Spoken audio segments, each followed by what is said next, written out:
वरना नदी को एक संरक्षण कैसे हो, ब्यूटिफिकेशन कैसे हो, रिवर फ्रंट कैसे बने, उसकी शुरुआत की थी। लेकिन सभापति महोदय, इनकी बुलडोजर सरकार ने उसका काम रोक दिया। काली नदी किस हालत में है? यमुना के बारे में दिल्ली की सरकार जब बनानी थी तो कहा कि हम दुनिया का सबसे बेहतर रिवर फ्रंट बनाएंगे यमुना पर। इसी राजधानी में कहा गया। आज बताइए यमुना की हालत क्या है। और अगर यमुना दिल्ली में गंदी हो रही है तो ये बह करके जब यूपी जाती है तो मथुरा में भी गंदी है। और थोड़ा बहुत साफ गंगा इसलिए हो जाती है क्योंकि जब चंबल का पानी उसमें जुड़ता है, थोड़ी बहुत यमुना साफ हो जाती है। उसके बाद यमुना में भी कोई सफाई का सरकार ने इंतजाम नहीं किया। और आज भी मैं कहता हूं, देश का सबसे अच्छा रिवर फ्रंट अगर कहीं बना है तो लखनऊ में बना है, गोमती रिवर फ्रंट। जो लोग ये कहते हो कि दूसरा रिवर फ्रंट अच्छा है, मैं उनसे कहूंगा कि अभी लखनऊ के रिवर फ्रंट पर भी घूम करके आइए, तब आपको मालूम पड़ेगा कि रिवर फ्रंट क्या होता है। 26 जनवरी इसी वर्ष मैंने एक प्रतिष्ठित अखबार को पढ़ा और उसमें देखा मैंने कि high uranium in India's ground water samples लिए गए हैं। एक्सपर्ट्स वार्न कर रहे हैं कि सेवरल हेल्थ रिस्क हैं उससे। Lead pollution alarming in 69 rivers in India contaminated, rivers are contaminated.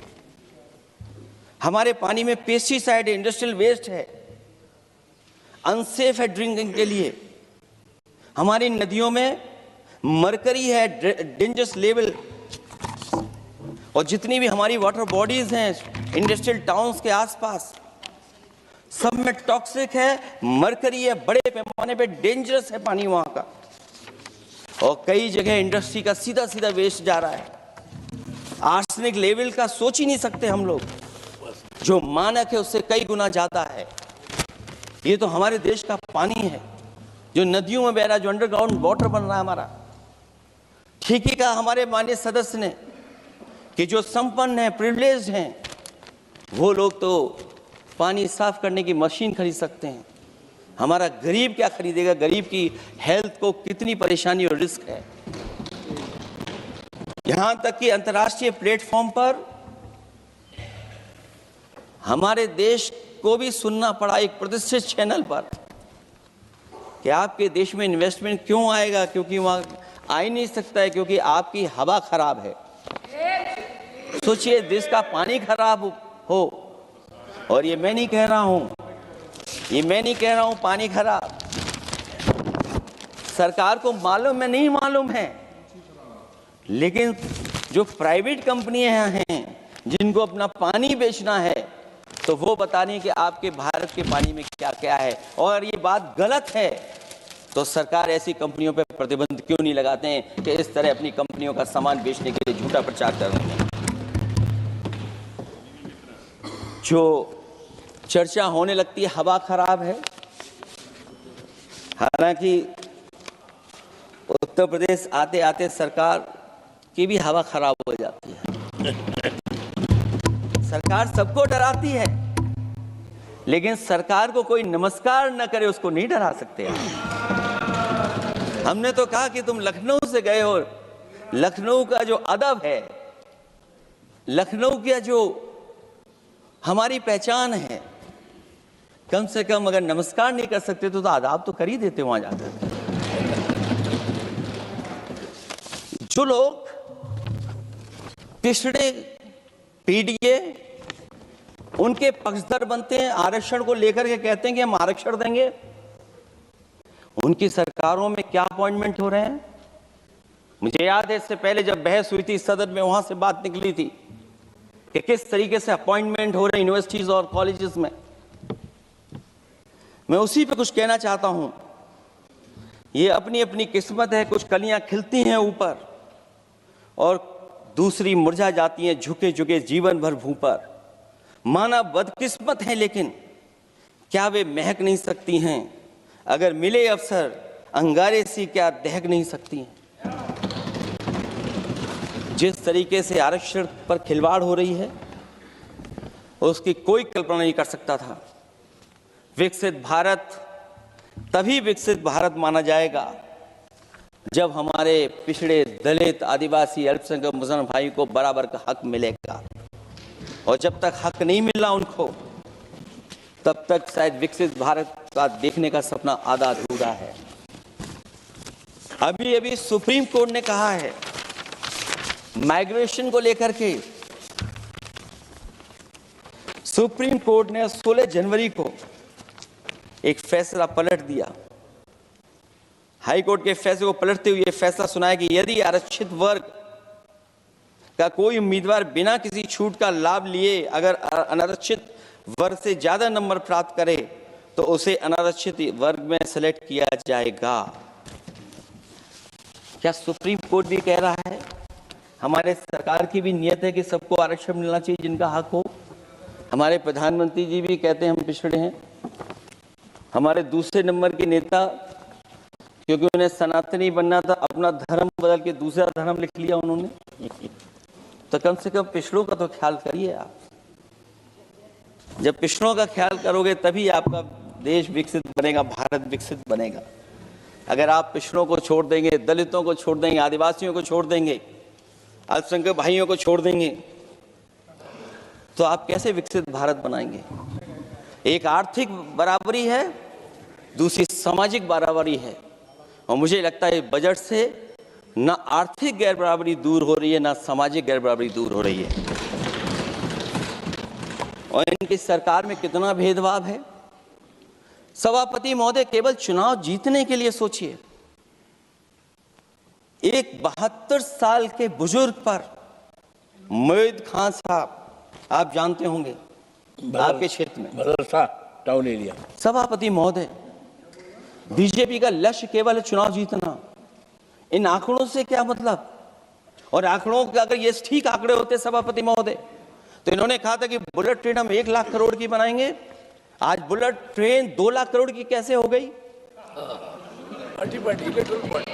सभापति महोदय कहा कि हम 1 लाख करोड़ में बनाएंगे बुलेट ट्रेन। और बुलेट ट्रेन केवल संपन्न स्टेटों में क्यों? हमारे बंगाल, बिहार और यूपी में क्यों नहीं? और अगर आप हाई स्पीड बुलेट ट्रेन लाना चाहते हैं तो 1 लाख करोड़ का बजट दिया था, 2 लाख करोड़ बजट हो गया।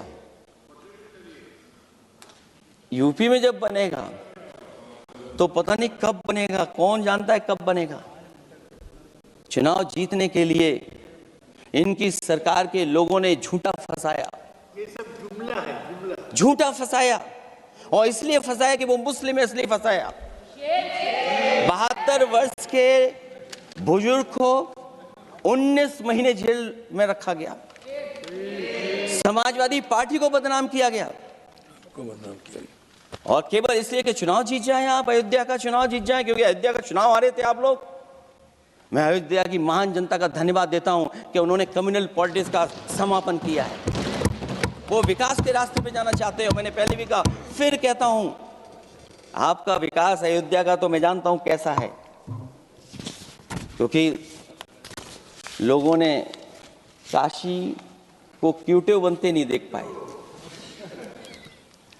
अगर हम सब सदस्य हैं और हमारे प्रधान सांसद के संसदीय क्षेत्र को अगर हम क्यूटिव न बना पाए, आप विरासत मिटा रहे हैं। वहां पर कई सौ पुरानी दाल मंडी, जिसमें केवल वोट नहीं मिलता, इसलिए दाल मंडी को आप डिमोलिश कर देंगे आप। बनारस। और इसको अयोध्या को जीतने के लिए 72 वर्ष के एक व्यक्ति को झूठा केस लगाया, झूठा फंसाया, जेल भेज दिया। और न केवल उसको जेल भेजा, बल्कि उसकी दुकानें और उसकी बेकरी पर भी बुलडोजर चला दिया आपने। क्या डेमोक्रेसी में हमारे बुलडोजर का कोई स्थान है क्या?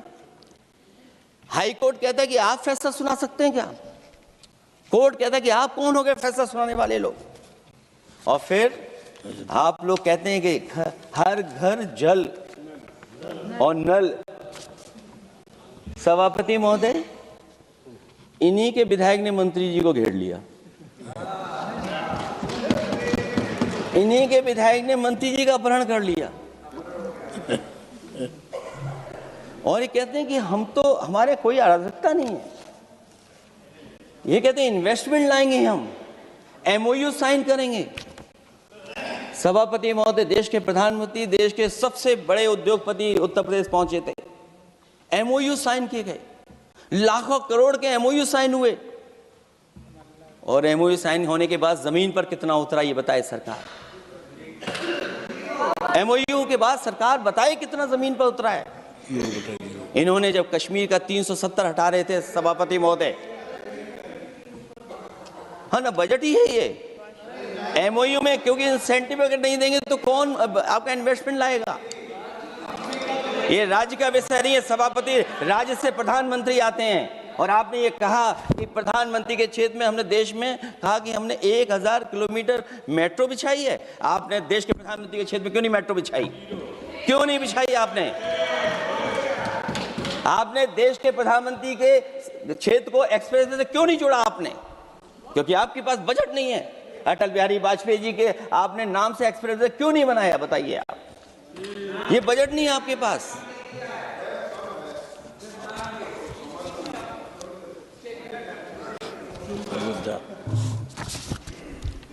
अयोध्या एयरपोर्ट घोटाला, एयरपोर्ट बनते ही पानी टपकने लगा। एयरपोर्ट तो दिल्ली का है, बजट तो दिल्ली ने दिया होगा। अयोध्या रेलवे स्टेशन, हमारे कन्नौज का रेलवे स्टेशन बनते ही गिर गया, और गिरने के बाद अभी तक नहीं बन पाया। तो ये बजट का हिस्सा नहीं है क्या? आप वाटरवेज का बात कर रहे हैं, गंगा साफ नहीं है, आप पानी का जहाज कहां ले जाएंगे? बिहार में जाकर के रुक जाएगा। पिछली बार भी एक पानी का जहाज चला था, बनारस से जाते ही बिहार में रुक गया, जाकर के पटना भी नहीं पहुंच पाया। Rampath, sewer line smart city का हिस्सा है। आपका स्मार्ट सिटी कैसा है? इंदौर में पानी पीने से कितने लोगों की जान चलेगी सभापति महोदय? और कोई शहर बता दीजिए जहां कूड़ों का ढेर ना हो। जब देश के प्रधानमंत्री जी ने झाड़ू उठाया हो और उसके बाद भी कहीं कूड़ा ना हटे सभापति महोदय। भजन संध्या स्थल घोटाला हुआ, अंतर्राष्ट्रीय मीडिया सेंटर बनाया, उसमें भी पानी गिर रहा है। लाइट सजावट की चाइनीज आई हैं। हमारे देश का कारोबार कैसे उलझा दिया आपने? चीन और अमेरिका और थोड़ा बहुत रशिया, विदेश नीति तो असफल हुई है, लेकिन हमारा बाजार को भी पूरा बेच दिया। और चीन के सवाल पर सभापति महोदय, चीन हमारी जमीन पर भी निगाहें रखे हुए है और हमारे बाजार पे भी। इसलिए जो सरकार फैसला ले, बड़ी सावधानी से ले। मैं कितनी बातें बताऊं, वहां पर जमीन ले लिया, जमीनें जाने कहां चली गई हैं। इसलिए सभापति महोदय, ये बजट दिशाहीन है। ये 2047 में हमारा विकसित भारत तो नहीं बनेगा। और जिस तरीके से बेरोजगारी बढ़ी है, बेरोजगारी को लेकर के जो चिंता रही, हमेशा रहती थी, और जो सरकार ने बड़े बड़े फैसले भी लिए थे, जानकारी दी थी कि हम बेरोजगारी ऐसे दूर कर लेंगे। मेक इन इंडिया का जो सपना दिखाया था, आखिरकार मेक इन इंडिया का सपना कहां पूरा हो पा रहा है? मेक इन इंडिया का जो शेर था वो जंग खा रहा है सभापति महोदय। जो योजना लेकर के आए थे, एम्प्लॉयमेंट लिंक्ड इंसेंटिव्स, सरकार बताए कि हमें कितना उसमें लाभ पहुंचा है। 2024-2025 के बजट में इन योजनाओं के लिए 33,000 करोड़ रुपए आवंटित किए गए थे, लेकिन खर्च कितना हुआ? 1700 करोड़ रुपया केवल।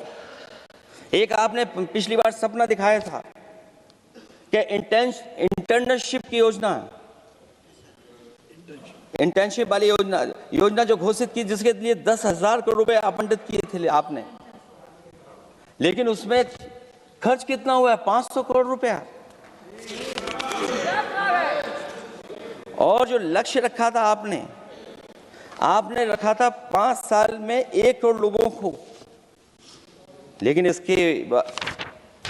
इसमें आए कितने? 1,65,000 लोगों ने फॉर्म भरा, ऑफर दिया उन्होंने, लेकिन फाइनली जिसमें ऑफर, जिसका सिलेक्ट हो, वो केवल 16,000 लोगों को काम पहुंचा है। सोचिए, हमारा देश इतना बड़ा, जहां करोड़ों को आप इस योजना से जोड़ना चाहते थे, केवल 16,000 लोग जाएंगे उसमें। ये आपको बेरोजगारी खत्म करने की योजना है आपकी।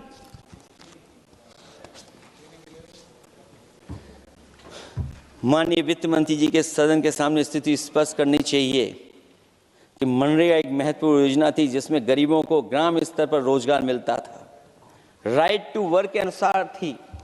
इस योजना को समाप्त करते हुए आपने क्या नाम रखा है?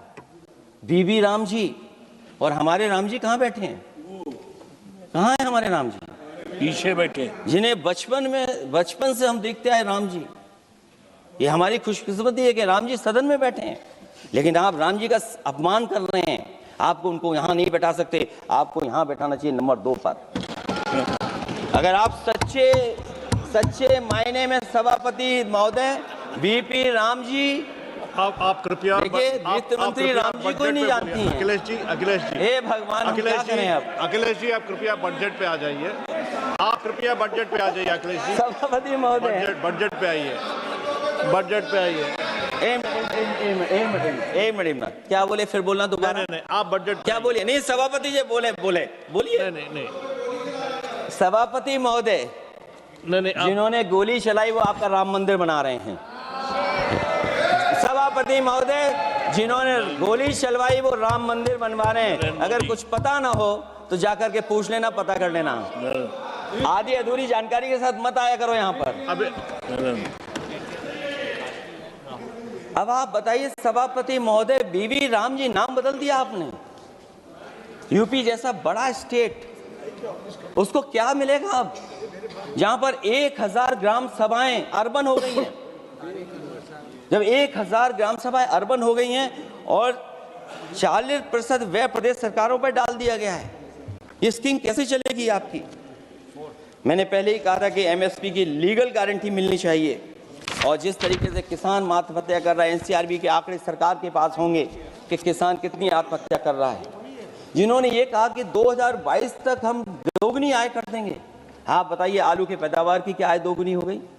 धान की पैदावार करने वाले की आय दोगुनी हो गई। आपको गाय से बहुत प्रेम है। हमारे क्षेत्र में खुद एक काऊ मिल्क प्लांट बना, यूपी का पहला काऊ मिल्क प्लांट। आपकी सरकार ने उसको बंद कर दिया। आप कहते गाय की सेवा करो, लेकिन पहला यूपी का काऊ मिल्क प्लांट वो आपसे बंद हो गया। अगर शायद हम ऊंट के मिल्क की चॉकलेट बना रहे होते उस प्लांट से, तो वो प्लांट चलता रहता। आय दोगुनी कितनी हुई है बताएं सरकार? मत्स्य पालन और पशुधन विकास की तरफ सरकार का कोई ध्यान नहीं है। सरकार का कहना है कि वित्त अच्छी हुई है, लेकिन क्या कारण है कि एफडीआई में लगातार कमी आ रही है?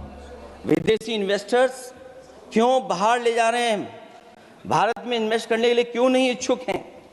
और शेयर मार्केट क्यों इतनी जल्दी गिर जाता है? रुपए के मूल्य में डॉलर के विरुद्ध निरंतर गिरावट आ रही है। और इसके बाद सभापति महोदय, इस डील और ढील के बाद हमारा रुपया कहां होगा, ये सरकार जरूर बताए हमें। मैन्युफैक्चरिंग में कोई सुधार नहीं हो रहा है। अभी भी हम जीडीपी के 15% पर मैन्युफैक्चरिंग पर निर्भर हैं, जबकि मैन्युफैक्चरिंग के शेयर मेक इंडिया के अनुसार अभी तक 25% होना चाहिए था। इससे स्पष्ट लगता है कि मेक इन इंडिया, आत्मनिर्भर भारत और पीएलआई योजना सफल नहीं हो पाई हैं। और उसी का परिणाम है कि आज हमारे नौजवानों को रोजगार और नौकरी नहीं मिल पा रही है। सरकार उद्योगपतियों के साथ खड़ी है।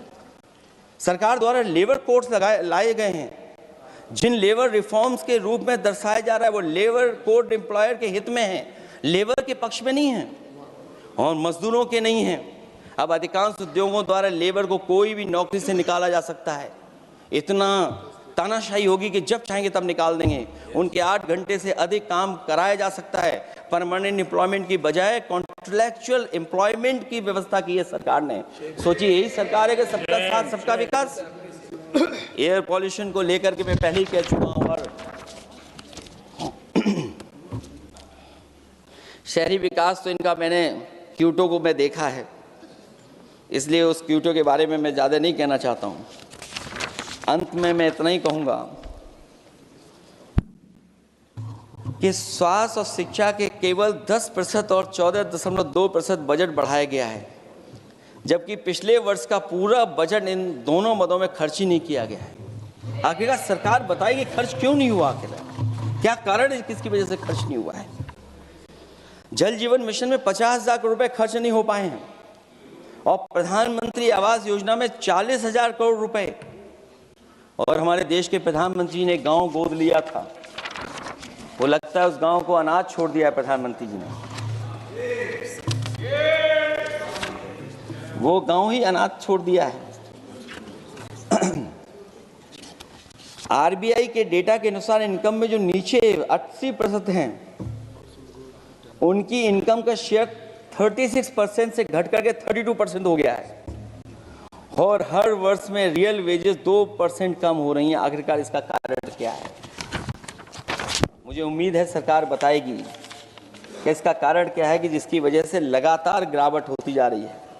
मैं रैंकिंग में नहीं जाना चाहता हूं कि हमारी रैंकिंग कहां है, गैर बराबरी की रैंकिंग में हम कहां पहुंच गए हैं, हम कितना नीचे पहुंच गए हैं। जो तरह तरह की रैंकिंग समय समय पर आती हैं, उन रैंकिंग के बारे में सरकार को ज़रूर पता होगा कि हम एजुकेशन इंडेक्स में कहाँ हैं दुनिया में, हम हेल्थ इंडेक्स में कहाँ हैं दुनिया में, और जो एयर क्वालिटी के इंडेक्स है उसमें हम दुनिया में कहाँ हैं। इसलिए सभापति महोदय, मैं अंत में इतना ही कहना चाहता हूँ कि ये बजट दिशाहीन है। 2047 तक विकसित भारत तो नहीं बनेगा, लेकिन हमारे गरीबों के साथ बहुत अन्याय होगा। जिस तरह एआई पे बात की गई है, एआई अगर अच्छाई और भलाई के लिए हो तो अच्छी बात है, लेकिन पता नहीं भारतीय जनता पार्टी पे कितना रिसोर्सेज हैं कि एआई और जितना भी हमारा वो है जो बजट है, वो सबसे ज़्यादा खर्च वो करते हैं दूसरों को बदनाम करने के लिए। इसलिए इन्हीं शब्दों के साथ मैं सभापति महोदय का धन्यवाद देता हूं। मैं उम्मीद करता हूं कि सरकार इस बजट को गरीबों की तरफ मोड़ेगी, पीडीए के लोगों की तरफ मोड़ेगी, जिससे वो भी मुख्य धारा में खड़े हो सकें। बहुत बहुत धन्यवाद। माननीय सदस्यगण, अभी हम केंद्रीय बजट पर सामान्य चर्चा में हैं। अगला माननीय स्पीकर माननीय श्री अभिषेक बनर्जी जी।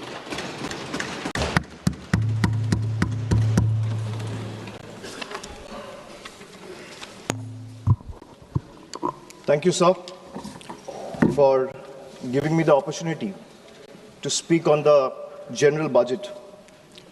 Sir, I rise here today not merely just a member of the opposition, but as a voice of billion Indians who were promised Achhe Din and who today struggle to survive under the weight of soaring costs. So this union budget was presented on Maghi Purnima, a day which is ideally meant for clarity, renewal of purpose, and moral responsibility. Yet, sir, this budget offers none of these. It does not heal the economy. Rather, this budget curates headlines. It speaks loudly in slogans, but softly in solutions. So this is a budget that rewards those who can avoid taxes through privilege and punishes those who pay them honestly through compulsion. With all due respect to the Honorable Finance Minister, I think the Honorable Finance Minister is appearing to practice the Robin Hood model in reverse. She drains the poor through taxation and inflation while rewarding the rich with concessions and privileges. Sir, even a cup of tea today comes with GST, but relief for the common man comes with condition, clauses, terms, and regulation. This is not a simple tax regime. It's a maze where only the powerful knows the exit and the honest taxpayer keeps paying the entry fee. Sir, Akhilesh ji was speaking before me. He was saying, UP के लिए क्या मिला है मैं इस budget में देखना चाह रहा था. सर 85 minutes का finance minister का speech था. Bengal was not even mentioned once. Even the freight corridor from Dankuni referenced in this very budget was originally announced by the then railway minister in 2009, which was Mamata Banerjee, who is now the Chief Minister of West Bengal. The Constitution promises equality among states, but this government practices preference.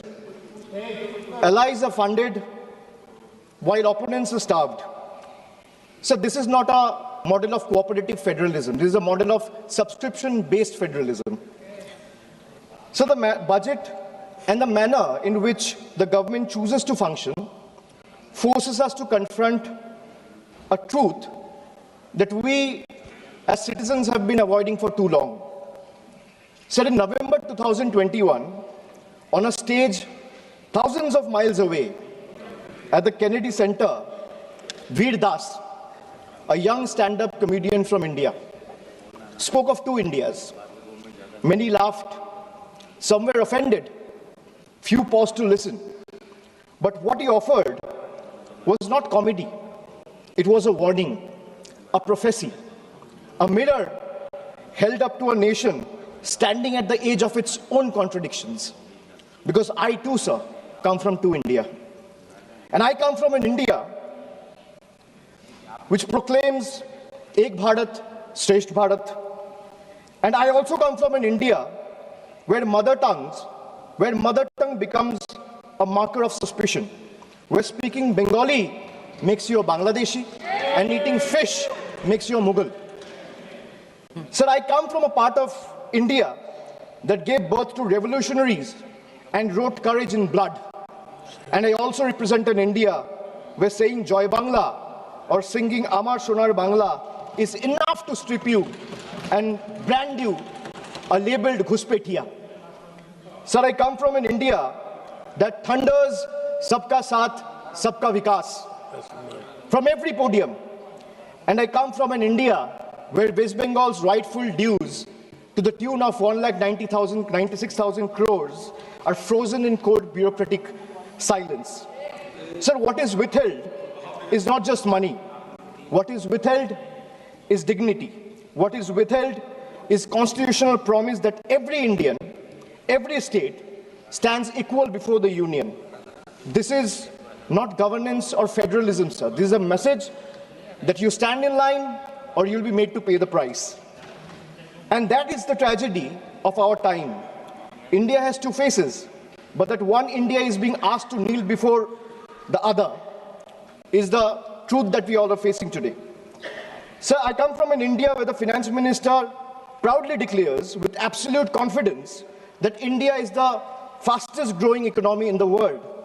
And I come from another India where Bengal, after contributing 6.5 lakh crores in taxes in just last 7 years, is systematically denied its rightful share.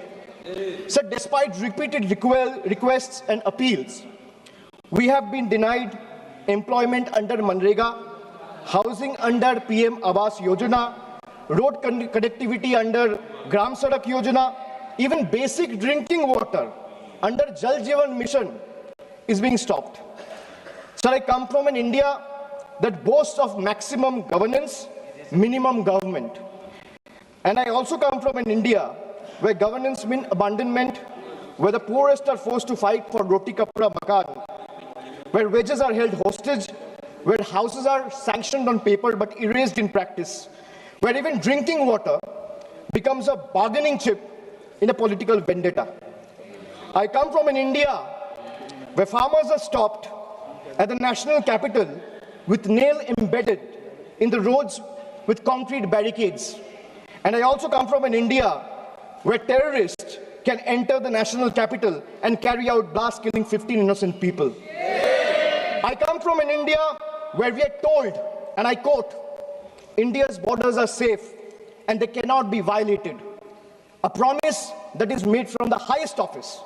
And I also come from an India where that promise lies in ruins.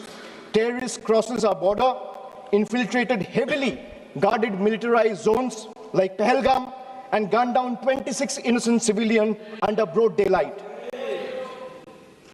And Honorable Sir, all of these, the abandonment, the broken promises, the selective cruelty, it's not random.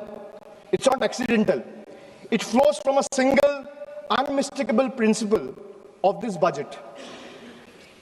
So this budget is built on a single unmistakable principle, that is triple. Triple, teen. A writer once said, there are three kinds of lies. Lies, damned lies, and statistics. Modern India lives with three certainties: pressure that mounts, taxes that multiply, and trust that is betrayed. So today, India lives under triple pressure, triple taxation, and triple betrayal. Triple.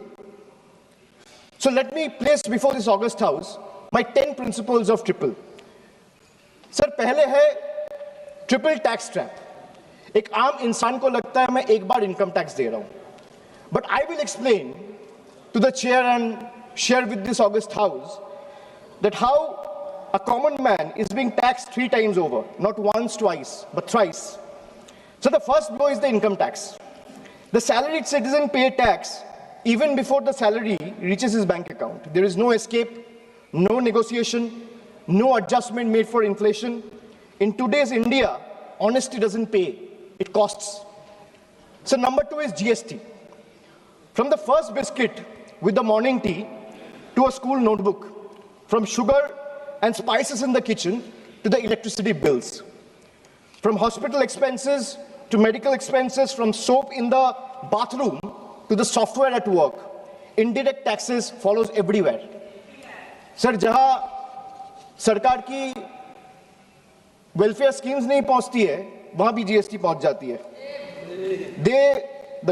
The government celebrates record GST revenue, but this number do not reflect growth or prosperity. They reflect a system squeezing revenue from consumption, often from necessity, not choice. So third tax is inflation, the most silent tax of all. The tax that rises without permission and collects without responsibility.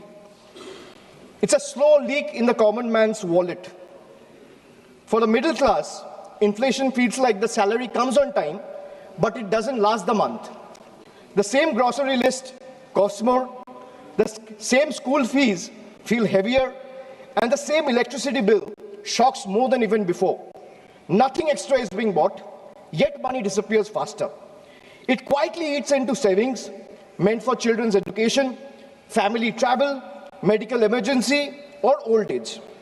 Sir, I come from an India that proudly calls itself a Vishwa Guru. And I also come from an India that is teaching the world how to extract triple tax out of a single citizen. So my triple number 2, triple pain of proving your existence. So let us be honest. Voting today is no longer considered enough. Having one's name on the electoral rolls for decades is no longer enough. Even service to the nation is no longer enough. You may be a decorated soldier, a Nobel laureate, a sitting High Court justice, or even a member of this August House, and still you have been asked to prove that you belong. This strikes the heart of Article 326 of the Constitution, which guarantees adult citizens the right to vote. Sir, in Bengal alone, 150 lives have been lost in the last couple of months, and nearly 1 crore people are today being treated as suspects. If electoral rolls are so unreliable that every citizen must continually reprove their legitimacy, then by that same logic, sir, the legitimacy of this very House, formed on the basis of this very electoral rolls, is itself questionable. Yes. So my triple number 3, and I'll talk of 3 betrayal. First betrayal is where the global crude oil prices crash. Indian citizen sees no benefit. Instead, the common man is generally offered ethanol mixed petrol at a premium, paying extra for a policy experiment he neither demanded nor benefits from. My second betrayal, the government boasts of bullet trains, which Akhilesh ji has also mentioned. While fancy trains make the headlines, only 4% of the network is safeguarded with Kavach, leaving ordinary travelers exposed to risk. Third betrayal. So the ordinary Indian doesn't ask for any miracle. They ask for clean air to breathe, clean water to drink, safe roads to return home, and affordable health care while life falters. Even these simple hopes remain uncertain. An ordinary citizen pays income tax to buy a vehicle. Or for example, an ordinary citizen pays income tax to earn, a road tax to buy a vehicle, and toll tax to drive it on the road, often broken, unsafe, and unfinished. So 3 payments on one journey. अगर एक इंसान income tax दे रहा है तो एक गाड़ी को सड़क पे चलाने के लिए सर उसको 3 बार टैक्स देना पड़ता है. एक है इनकम टैक्स, दूसरा है रोड टैक्स, तीसरा है toll tax. That is why I said 3 betrayals. So now I'll come to triple bonanzas for the rich. So this budget reveals a clear pattern. First, a triple bonanza for the elites and a triple lock on the poor. So top 10% of this country now corner 57% of nation's income and 65% of its wealth, while the bottom half survives on just 6.4%. In this economy, money earns money, but survival earns nothing. Second, so if you look at taxation and support, foreign cloud giants are handed tax holidays, while Indian MSME, the very backbone of employment, are left empty-handed. Sir, relief exists on paper, but in actual distress exists on the ground. Third, corporate India gets red carpet, easier property rules, wider equity access for NRIs and massive infrastructure promises. But the result of these government policies is not competition, it is concentration. Oligopolies flourish, entry barriers rise, and ordinary entrepreneurs are kept outside the gate, watching cronies grow richer with the union support. Sir, I come from an India where wealth is applauded as a virtue. And I also come from an India where survival itself is treated as ambition. I come from an India where policy quietly opens the gates for the powerful. And I also come from an India that stand outside those gates with hands folded, backs bent, hearts heavy, and eyes raised, hoping that one day these gates will open for them too. Now my 555, farmers. So the budget completes a cycle of betrayal. Every day, nearly 30 farmers dies by suicide. Not because they failed, but because policy failed them. 5 years after the historic farmers' movement, which saw 700 lives lost, the union government has still refused to legalize MSP. Promises were made at protest sites, assurances were echoed in parliament, but delivery never followed. And now, adding salt to the injury, the government has now announced a trade deal with the United States that will open Indian markets to heavily subsidized American farm produce. The deal may benefit American farmers, but it will depress prices, destroy competitiveness, and further marginalize Indian farmers who struggle without MSP protection. So this is not a trade policy.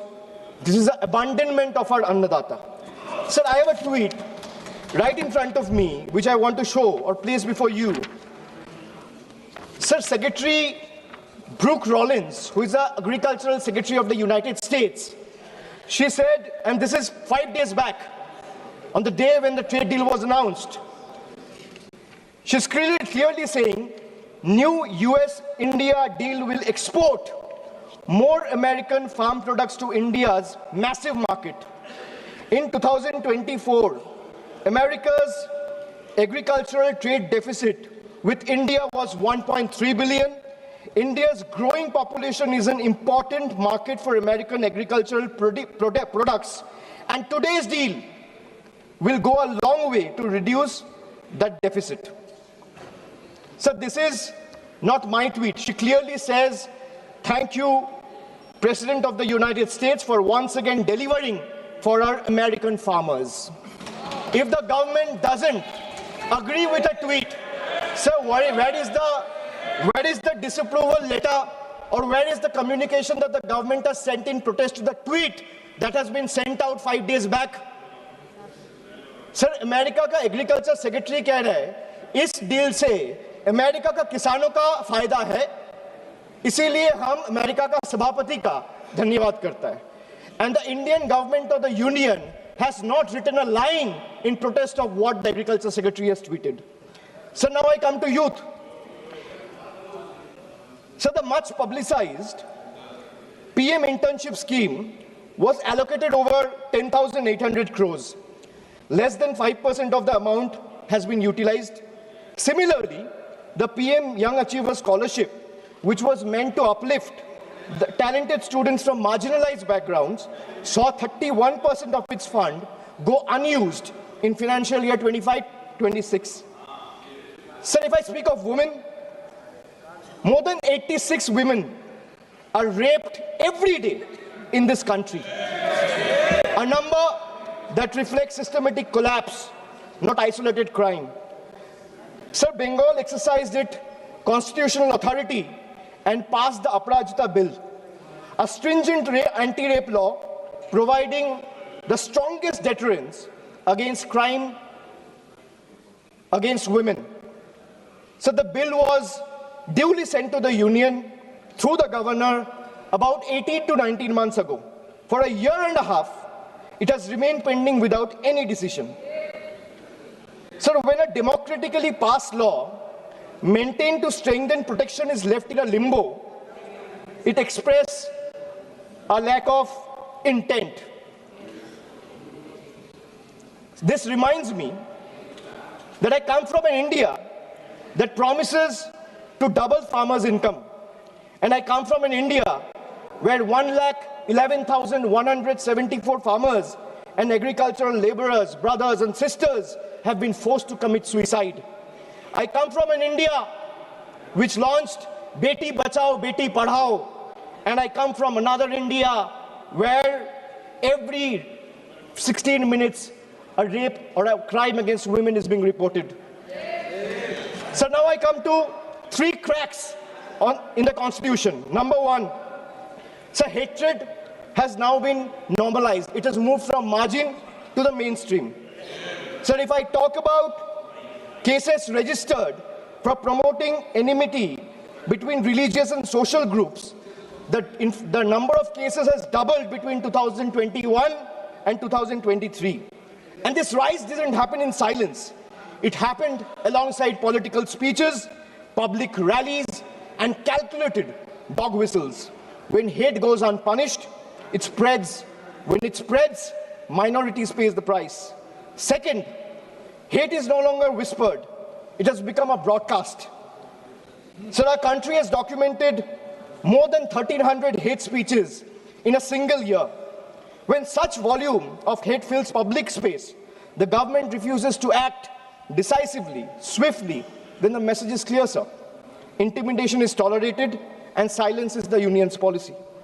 Third, sir, the education empowerment scheme under the Ministry of Minority Affairs has just used 8% of its total funds, while the 35% of the ministry's allocation, 27% under tribal affairs, and 28% under scheduled tribes remain unutilized. Sir, even schemes like a scholarship like Maulana Azad National Fellowship, Pre-Matric Scholarship, and Paro Pradesh have been hollowed out. So now I come to 777, which is the triple power grab. Over the last decade, the government has treated institutions as the government's own personal property. So the parliament is silenced, debates are curtailed, scrutiny is abundant, and even the deputy speaker's post is kept vacant because dissent is inconvenient. So investigating agencies no longer investigate, they intimidate, chasing the opposition with raids and arrests. While convictions become negligible, as independent institutions weaken, public institutions are put on the auction block. Air India, BPCL, the shipping corporation, built by generation with public money, are being sold like distressed assets hastily without any sort of accountability.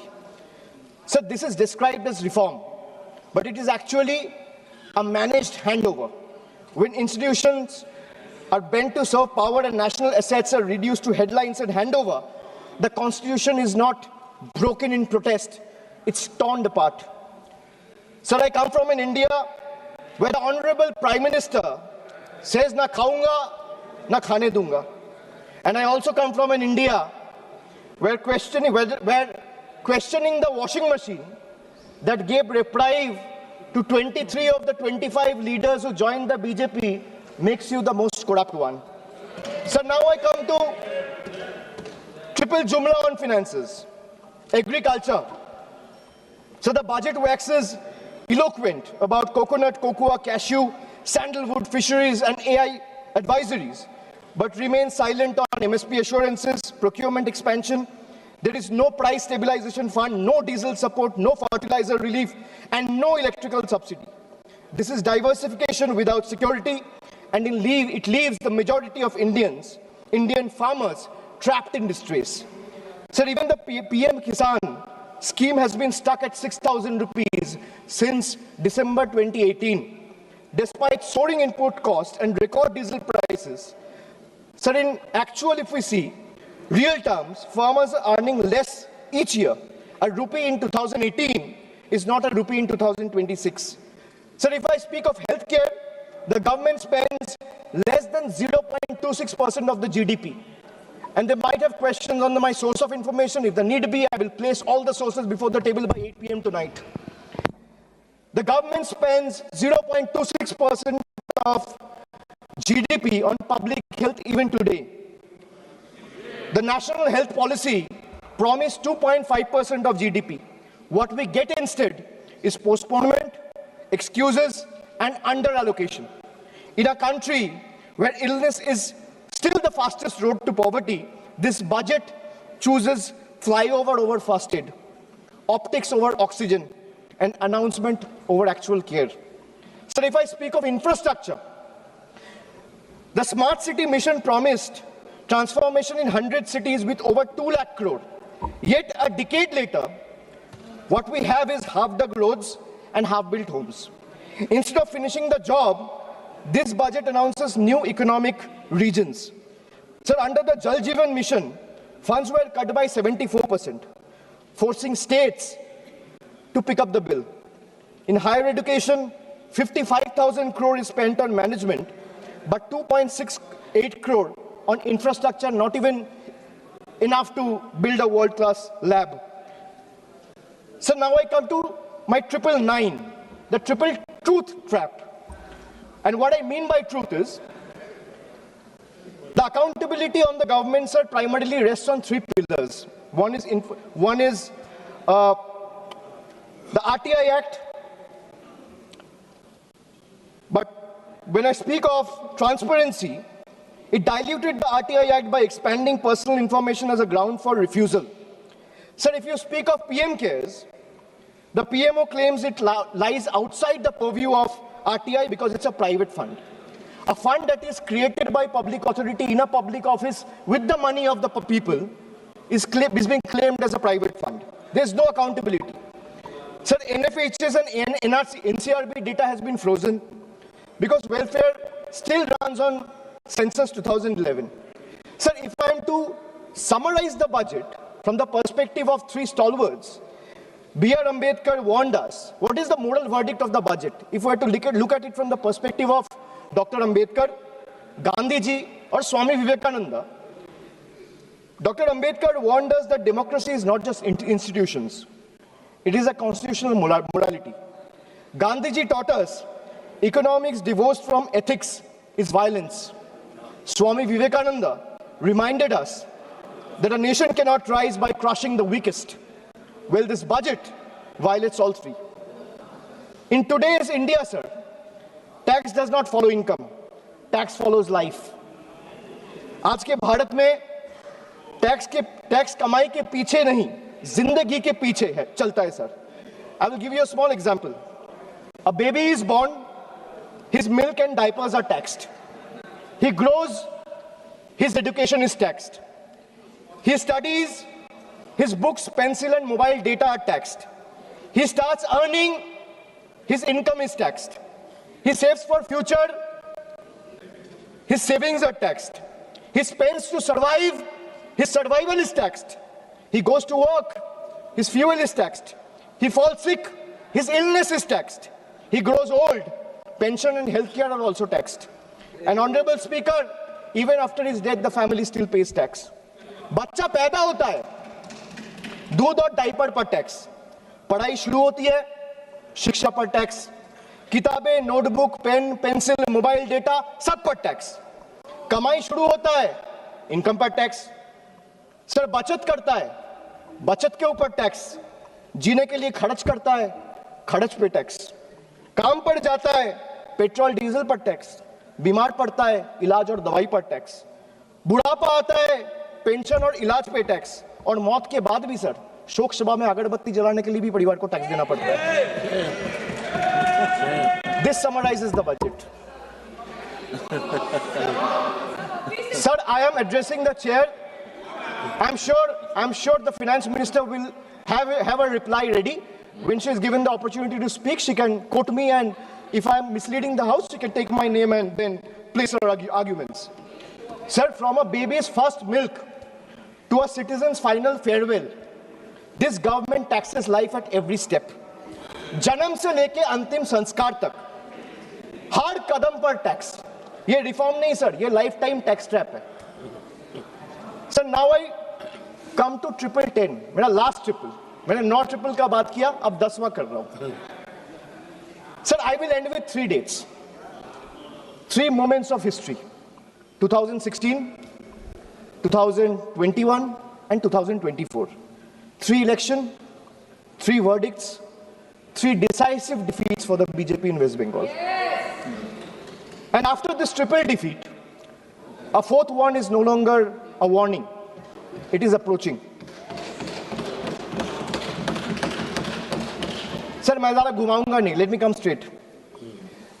Sir, the government wanted to punish Bengal. Let them proceed. We won't bow.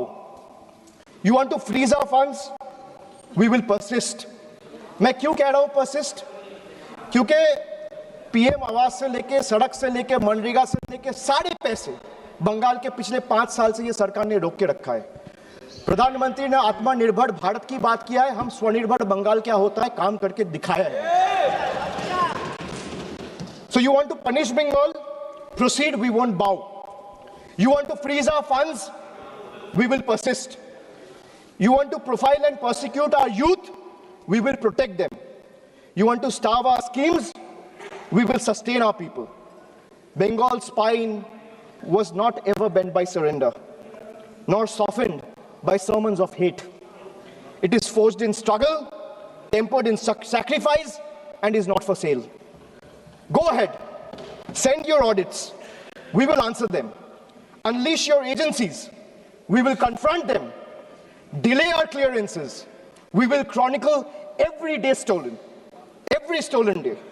But remember this, files can be frozen, funds can be stalled, voices can be suppressed, but memories can't be erased. And when the people rise and the ballot breaks the silence, we will settle the final account. You will wear the mask of the union, we will raise the mirror of the people. And when truth looks back, power will bend and we'll have to blink first. So this reminds me again that I come from an India that celebrates labor as a backbone of the economy, the hands that build our highways, factories, ports, cities, this parliament. But I also represent an India where that very labor, when it travels from Bengal, is no longer seen as a labor, he's seen as a suspect, punished for the language he speaks. I come from an India where Northeast is proudly called Ashtalakshmi. And I also come from an India where Manipur bled for 864 days and the Prime Minister found no time to visit. I come from an India that derives is vocabulary from Ishwar Chandra Vidyasagar. And I also come from an India where Vidyasagar's bust was vandalized by ruling party at the center. I come from an India where we worship Ma Durga as Supreme Shakti. And I also come from an India where Ma Durga's ancestry is questioned by BJP leaders. So I really come from to India. And honestly, I'm tired of explaining this house which India I belong to. Because the truth are, they both exist. And until and unless we acknowledge the second one exists, we will never be able to be the first one we claim to be. So budgets can divide, politics can polarize, power can pretend, but there's something deeper than budgets, older than governments, and stronger than fear, which is the moral imagination of the people.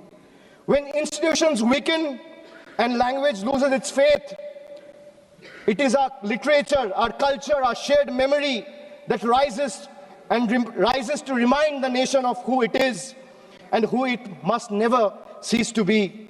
So I finally return to the Constitution. When you open the Constitution, it opens with the words, "We, the people of India." It's not a ceremonial phrase. It's a declaration of sovereignty. It's a reminder that power flows upward from the people, not the other way down. That governments may rule, but people remain the supreme. That sentence is not meant to be recited. It is meant to be lived. And as long as people remember it, no fear can last, no injustice can endure, and no republic can ever truly be taken away. And thus today, I do not end with slogans. I end with conscience, and I end with voice of Bengal. এই মৃত্যু উপত্যকা আমার দেশ না, এই জল্লাদের উল্লাস মঞ্চ আমার দেশ না, এই বিস্তীর্ণ শ্মশান আমার দেশ না, এই রক্তস্নাত কসাইখানা আমার দেশ না। আমি আমার দেশকে ফিরে কেড়ে নেব। জয় হিন্দ, জয় Bangla. Thank you. Next speaker, Sri T.R. Baluji. Honorable Chairman, sir, thank you for giving me this opportunity to discuss on the subject matter of budget estimate 26-27.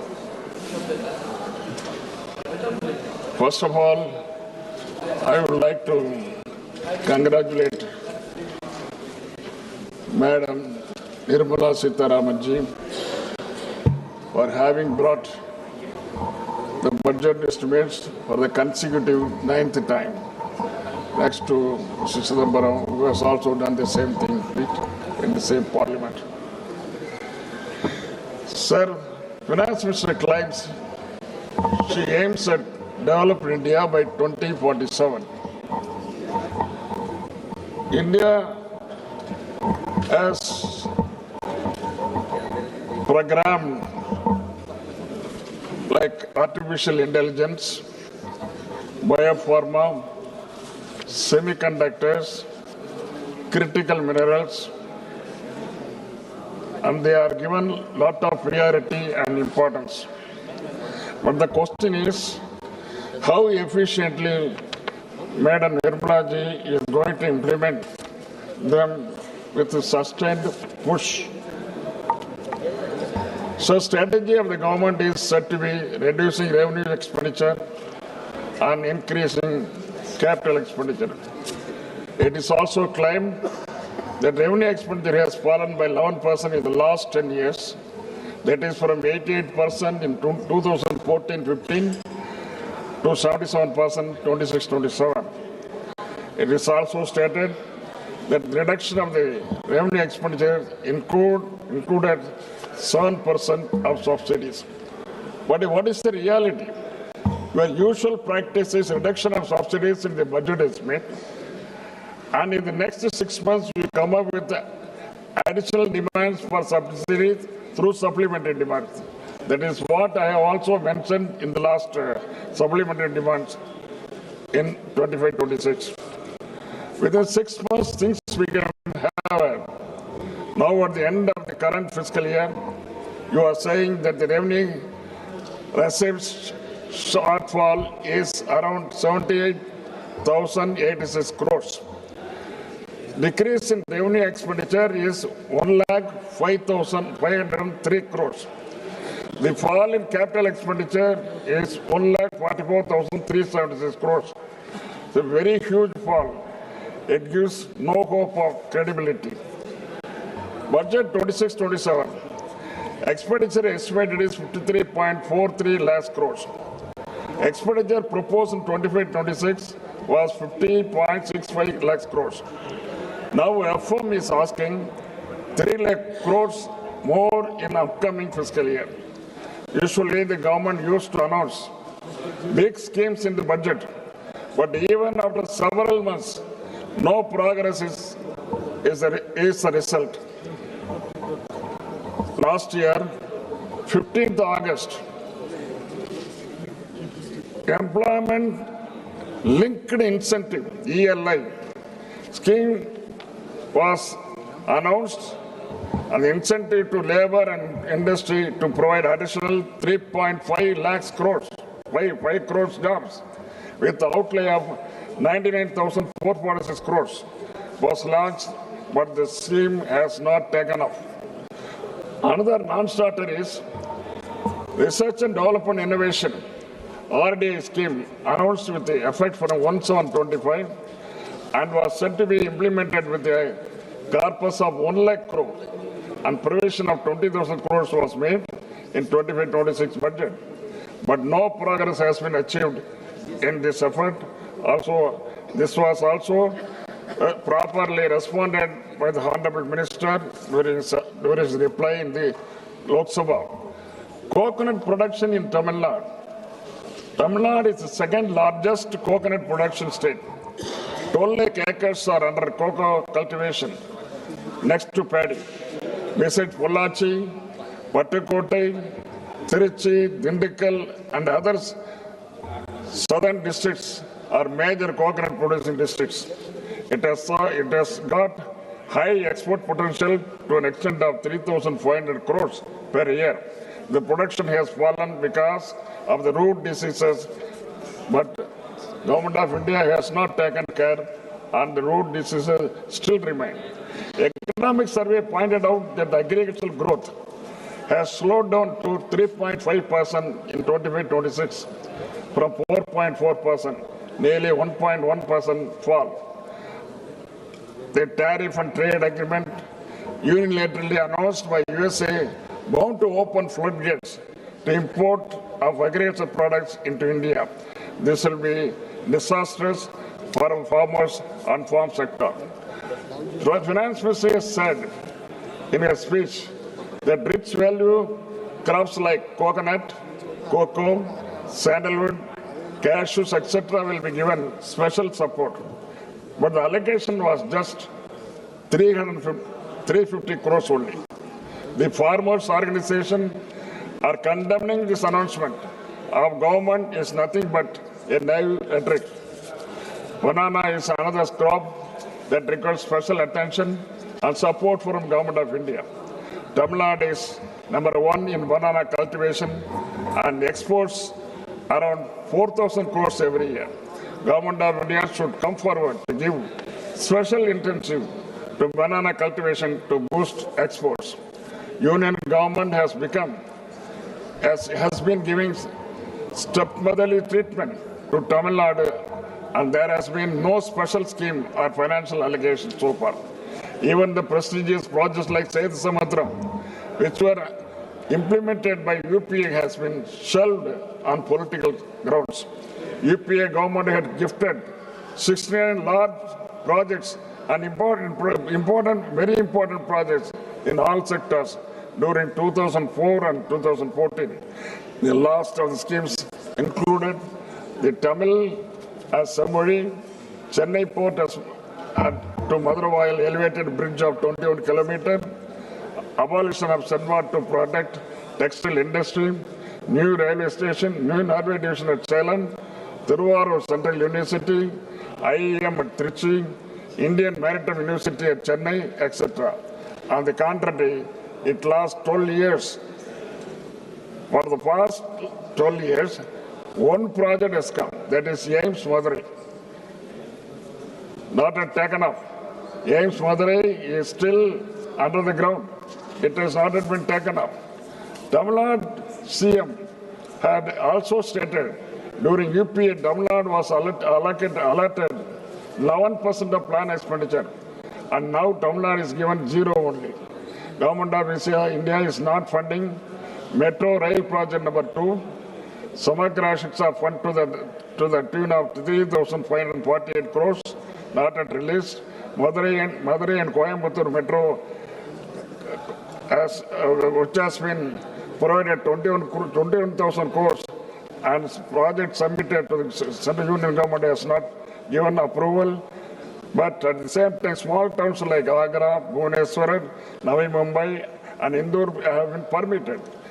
Jal Jeevan Fund, rupees 3,112 crores had not been released. Railway schemes, 289.73 crores to Thiruvananthapuram, Kanyakumari not released so far for the land acquisition. Further, to purchase 931 hectares of land, funds have not been provided. CM Tamil Nadu has also urged that the devolution from the divisible pool from taxes should be increased to 50%, but it has fallen on deaf ears of the union government, and at present 41% is retained. I also urge the Government of India that cess and other taxes which are not being shared with the state should be abolished immediately, or they should be brought under the divisible pool. Such anti-federal attitude and exploitation must be ended. What happened to the promises made by the Honorable Prime Minister of India? 2 lakhs jobs per year. What has happened? 15 lakhs per family. What has happened? Nobody. It's all dumbfounded. For this question, always for the past 10 years, Government of India, the people of Government of India representing the Government of India, they are keeping lukewarm position only. Much talked about MSP not implemented. Double the agriculture income not implemented. And Dr. Swaminathan's recommendations have become only slogans to every election. People of the industry, business, the middle class, and even the ordinary men on the street have expressed dissatisfaction and said your budget is nothing but the rhetoric of a sloganeering government with little use to the common mass. Before I conclude, how are you going to arrest the jet speed depreciation of rupee against US dollar? It is already around 92 per dollar. Prime Minister has lauded this budget as a historic. There is proverb in Tamil, Kakaki Tangunjam Pungunji. It means to a crow, its offspring is golden. Thank you very much. Thank you very much. Next speaker, Sri B. Nagaraju.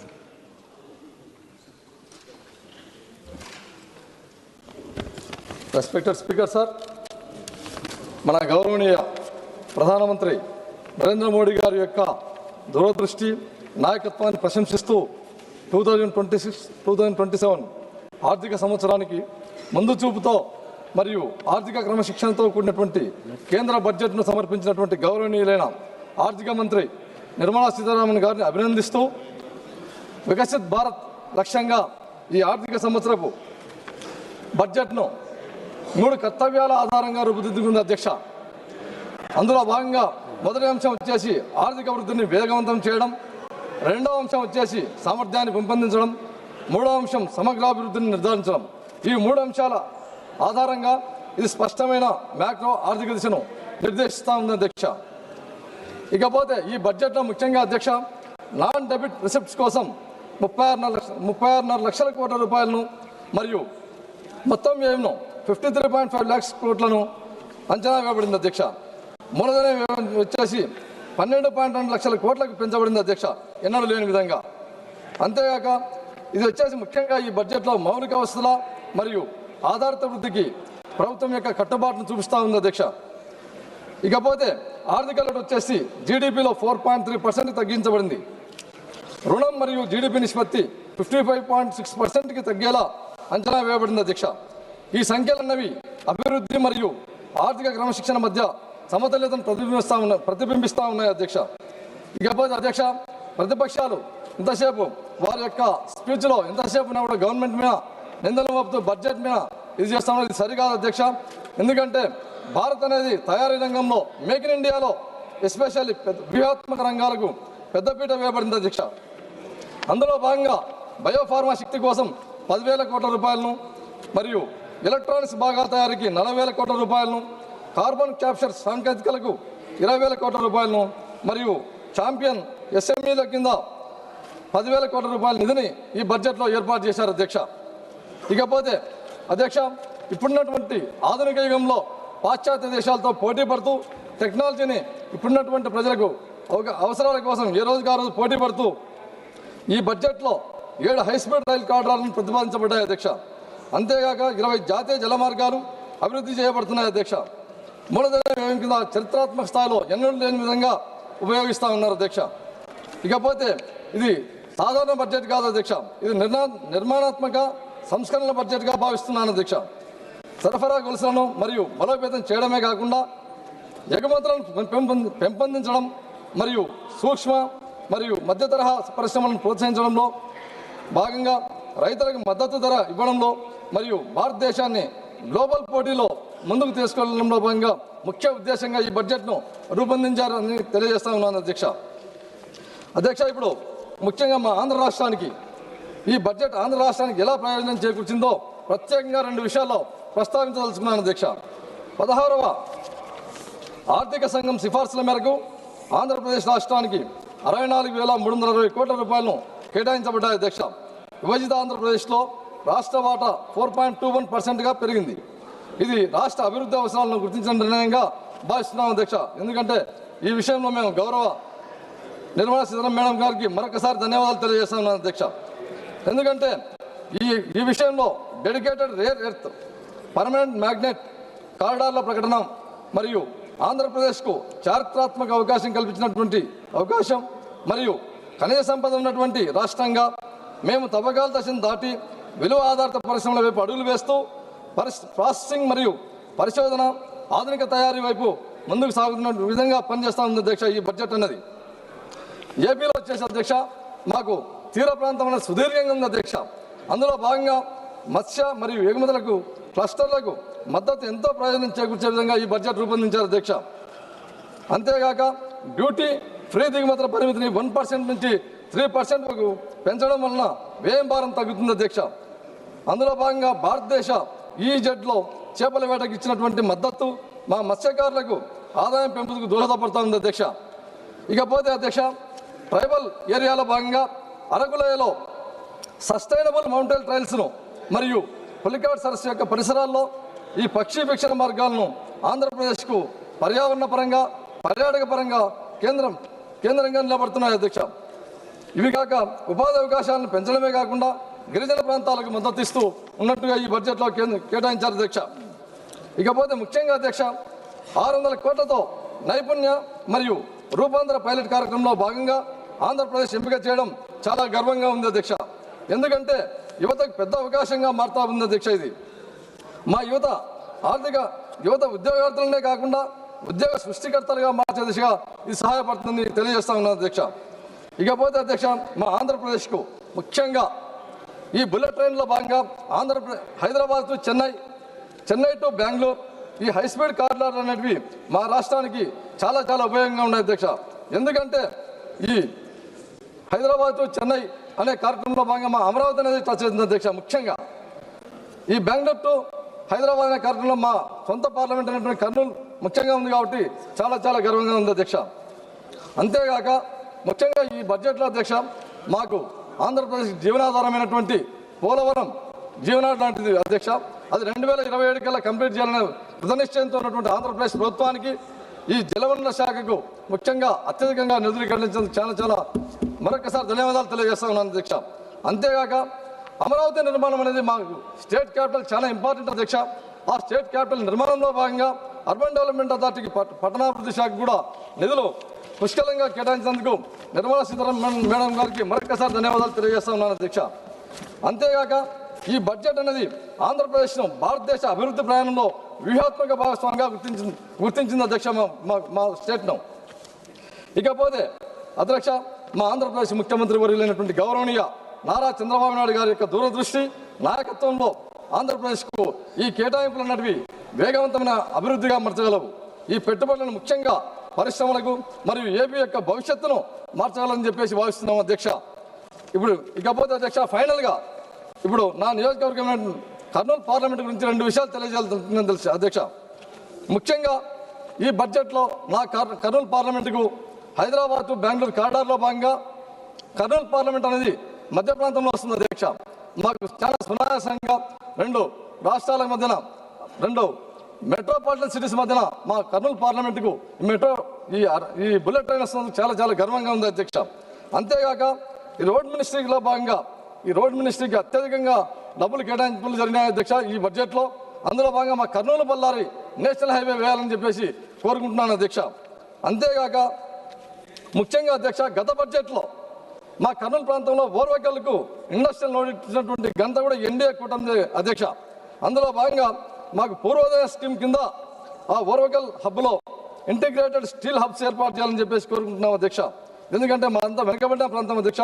ఈ పూర్వోదయ స్కీమ్లో భాగంగా Mantralayam railway connectivity కూడా వేయాలని చెప్పేసి ఆశిస్తున్నాం అధ్యక్ష.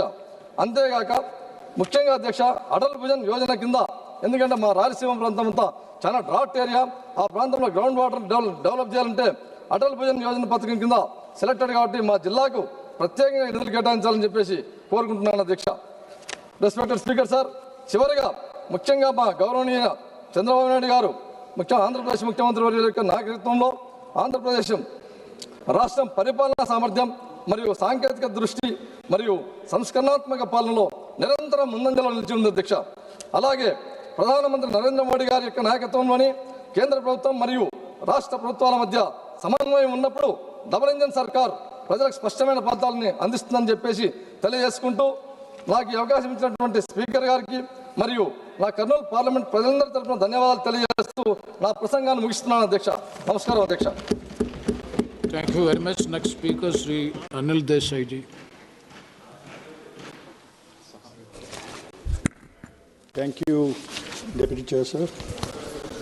Sir, Honorable Finance Minister Srimati Nirmala Sitharaman presented the Union Budget 26-27 in this House on auspicious day of Maghi Purnima. Lot of expectations were there from the Indian population, common people, and all alike. The total expenditure estimate of 53.47 lakh crore, that is 7.7% higher than revised estimates of 25-26 that was presented. In this, interest payments account for 26% of the total expenditure, and which is 40% of the revenue receipts. Whereas the total receipts other than borrowings are estimated to be 36.51 lakh crores, which is 7.2 higher than the revised estimates of 25-26. Revenue deficit in 26-27 is targeted at 1.5% of the GDP, which is the same like revised estimate of 25-26. It is unchanged. Fiscal deficit of 26-27 is targeted at 4.3% of the GDP, which is lower than the revised estimates of 4.4 of GDP of 25-26. So as far as debt is concerned, government aims to reduce its outstanding liabilities to around 50% of the GDP by 2031, that is in 5 years. In 26-27, outstanding liabilities are estimated to be around 55.6 of the GDP, 55.6% of the GDP. This budget 26-27 emphasizes the need for fiscal consolidation, targeting a reduction of debt to GDP ratio to 50% plus or minus 1% by year 2030, that is in 5 years, which is now 55.6% of the GDP. So fiscal consolidation is being pursued by cutting total expenditure by 5%.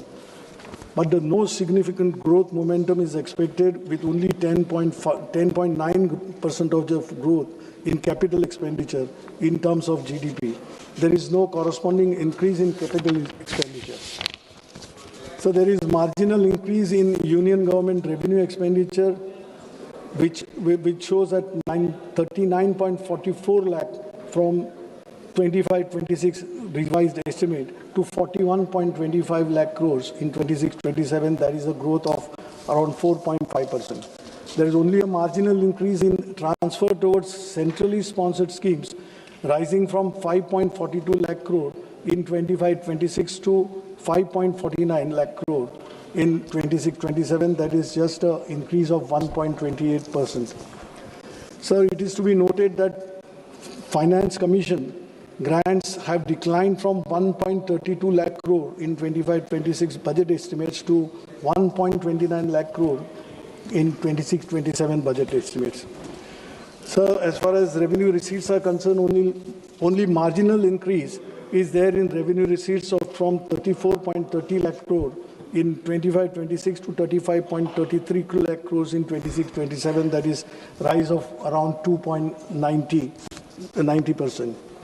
There is no estimate of GST compensation cess collection, and budget is silent about the future of GST compensation cess.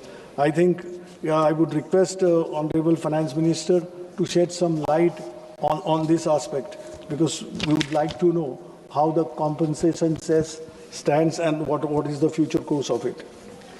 The share of the states has fallen from 14.22 lakh crore in 25-26 to 14.22 lakh crore in 25-26 to 13.93 in 25-26 RA, which is decline of minus 2.07 for year 26-27.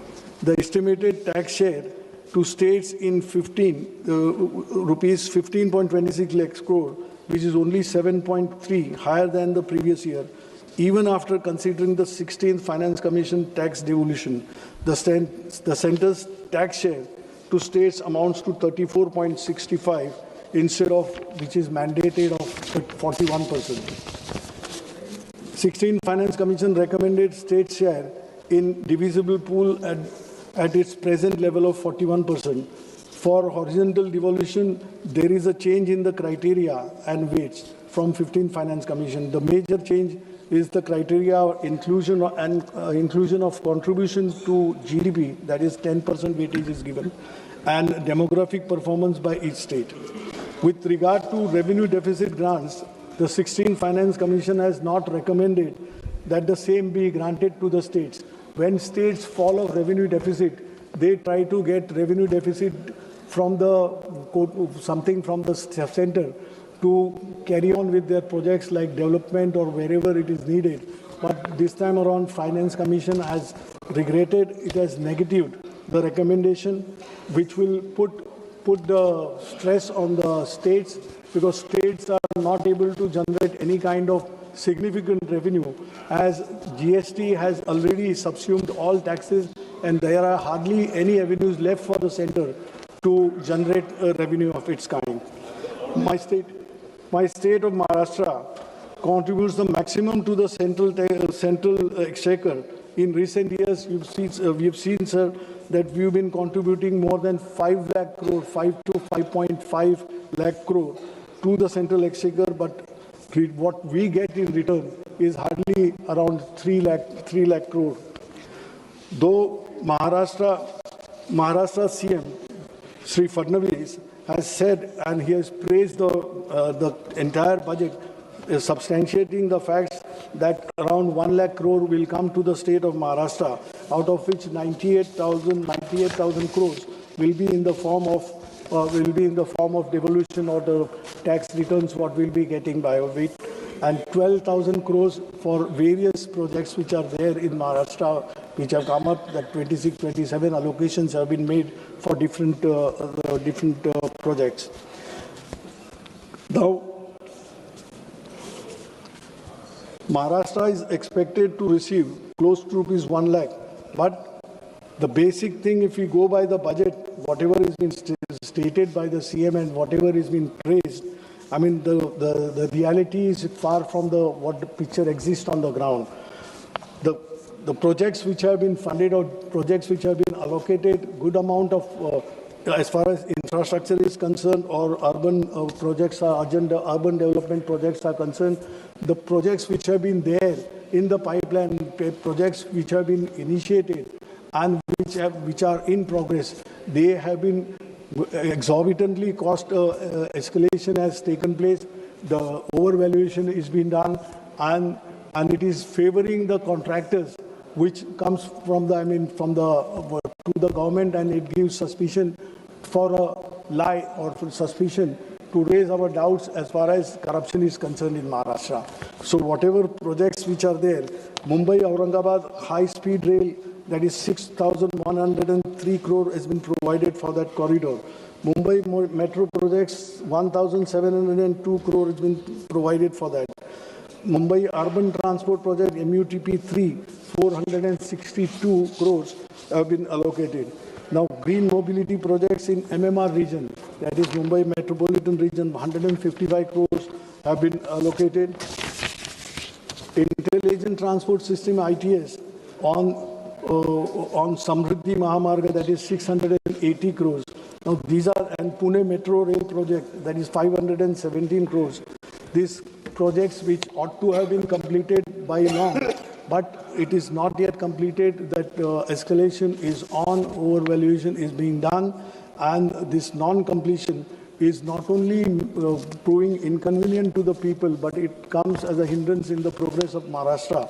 And who is benefiting out of it? Only contractors are benefiting out of it, and that is in connivance with the government officials or the politicians who are there and the treasury benches of Maharashtra.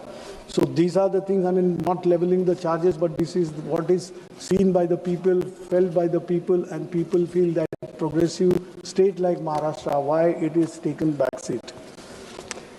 Now, sir, finance and economy is concerned, as far as this budget is concerned, high-level committee on banking for Vikasit Bharat is been proposed. Now, banking sector, that is the backbone of Indian economy.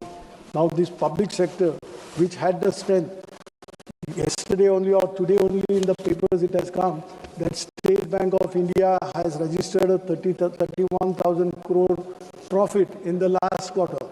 So that is the strength and that is the capacity potential what our public sector banks, insurance or whatever public sector units are there. Instead of strengthening them, government steps are going in the direction of weakening them. Why are we going for disinvestment? Why are we coming with the disinvestment plan? Every year we present the budget. Last year, I think 75 to 80,000 crores were meant to be recovered in the revenue was to be received by way of disinvestment.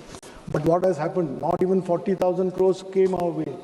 And today, banks like IDBI, which is just, IDBI employees are worried that why it is being thought or why it is being put on the panel that it will be privatized. Private banks are not going for the people, they are not going for the employment, they are not going to help you. Now in the banks, instead of having where the potential is so large, when you have good profits, banks which were shouldering the responsibility of addressing the unemployment issue in the country, now they are not, because government has tied their hands. Whenever we talk to managements, they are saying we are not getting clearance from the finance ministry. So if this be the case, where would the people go? When we call that brain drain is happening day in, day out from India, where the youth would go if they are not finding, despite having good qualifications, they are not having any chances to get employment into banks or public sector, this thing where they would make their future. If that is so, they have no alternative but to leave the country. And this is a sad situation when we talk of creating employment. On one side, wherever employment opportunity, capacity is there, employment is not given. Even this is happening in case of insurance companies also.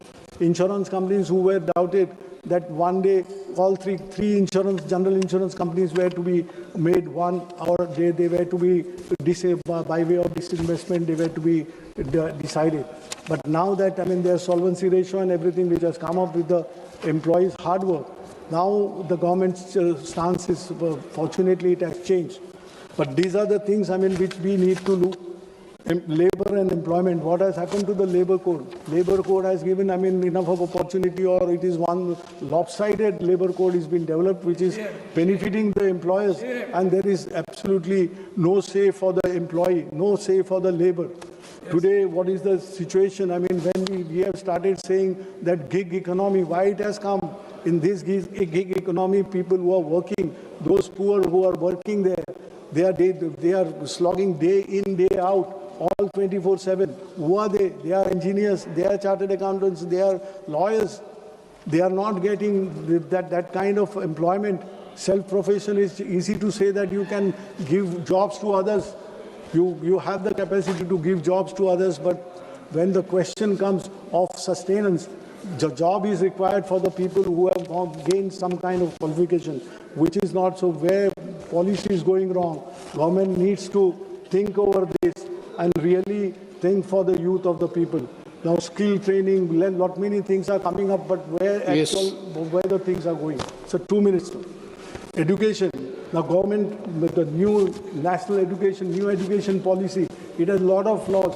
What about the teachers? What about the students? There is a wide gap between urban and rural teaching, rural institutions, where you don't get teachers, and teachers also are facing that problem is not yet addressed, that TET, Teachers Education Eligibility Test.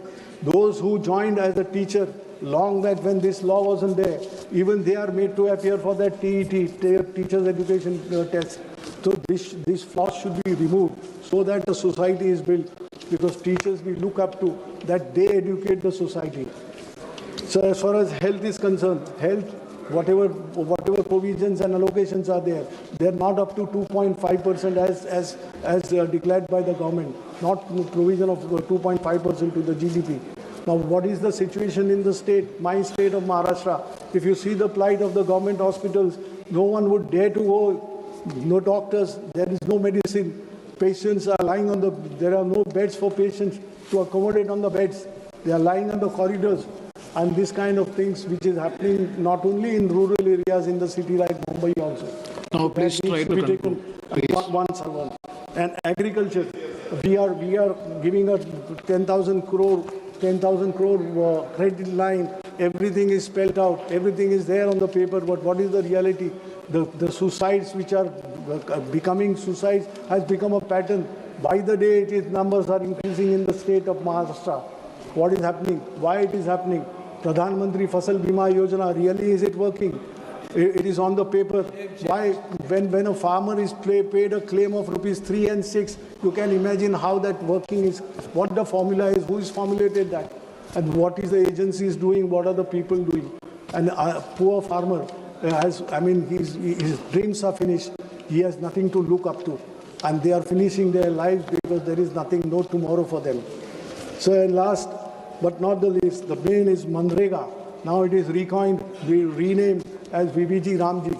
But what is the basic character of this scheme itself is changed.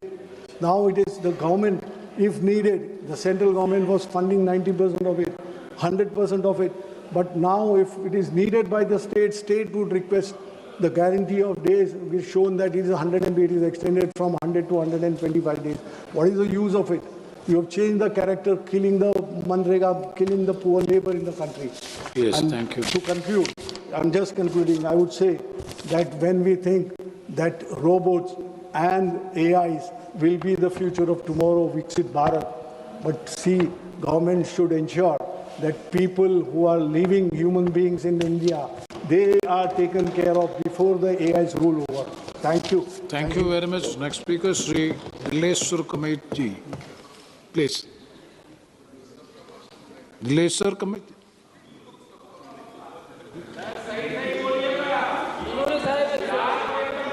मुझे वर्ष 2026-27 के आम budget पर चर्चा में भाग लेने का अवसर दिया, इसके लिए आपका बड़ा आभार प्रकट करता हूं। माननीय प्रधानमंत्री श्री नरेंद्र मोदी जी एवं बिहार के लोकप्रिय मुख्यमंत्री श्री नीतीश कुमार जी को हार्दिक बधाई एवं धन्यवाद देता हूं कि उनकी अगुवाई में एनडीए ने बिहार विधानसभा चुनाव 2025 में ऐतिहासिक विजय प्राप्त कर प्रचंड बहुमत से सरकार बनाने का काम किया। महोदय, समावेशी विकास का यह आम बजट वाकई में राष्ट्रहित और जनहित के लिए अमृत एवं संजीवनी के रूप में कार्य करेगी। महोदय, भारत के यशस्वी प्रधानमंत्री आदरणीय श्री नरेंद्र मोदी जी के दूरदर्शी एवं प्रगतिशील आर्थिक नीतियां एवं योजनाओं जो समाज के अंतिम व्यक्ति के साथ सभी वर्गों को समानांतर एवं सार्थक लाभान्वित करती है। इसके लिए मैं आदरणीय प्रधानमंत्री जी का एवं माननीय वित्त मंत्री जी का हार्दिक आभार व्यक्त करता हूं। महोदय, यह बजट भारत के किसानों, युवाओं एवं महिलाओं तथा सभी वर्गों के उत्थान तथा विकास के लिए है, किंतु हमारे साथी को यह सब दिखाई नहीं पड़ता है। न जाने उन्हें यह क्यों नहीं दिखाई पड़ता है, उनके चश्मे में इस तरह दिखाई क्यों नहीं पड़ रहा है। महोदय, रोजगार, कौशल प्रशिक्षण और अन्य अवसरों की सुविधा उपलब्ध कराने के लिए माननीय प्रधानमंत्री जी की योजनाएं जो विकसित भारत बनाने में एक महत्वपूर्ण कदम है।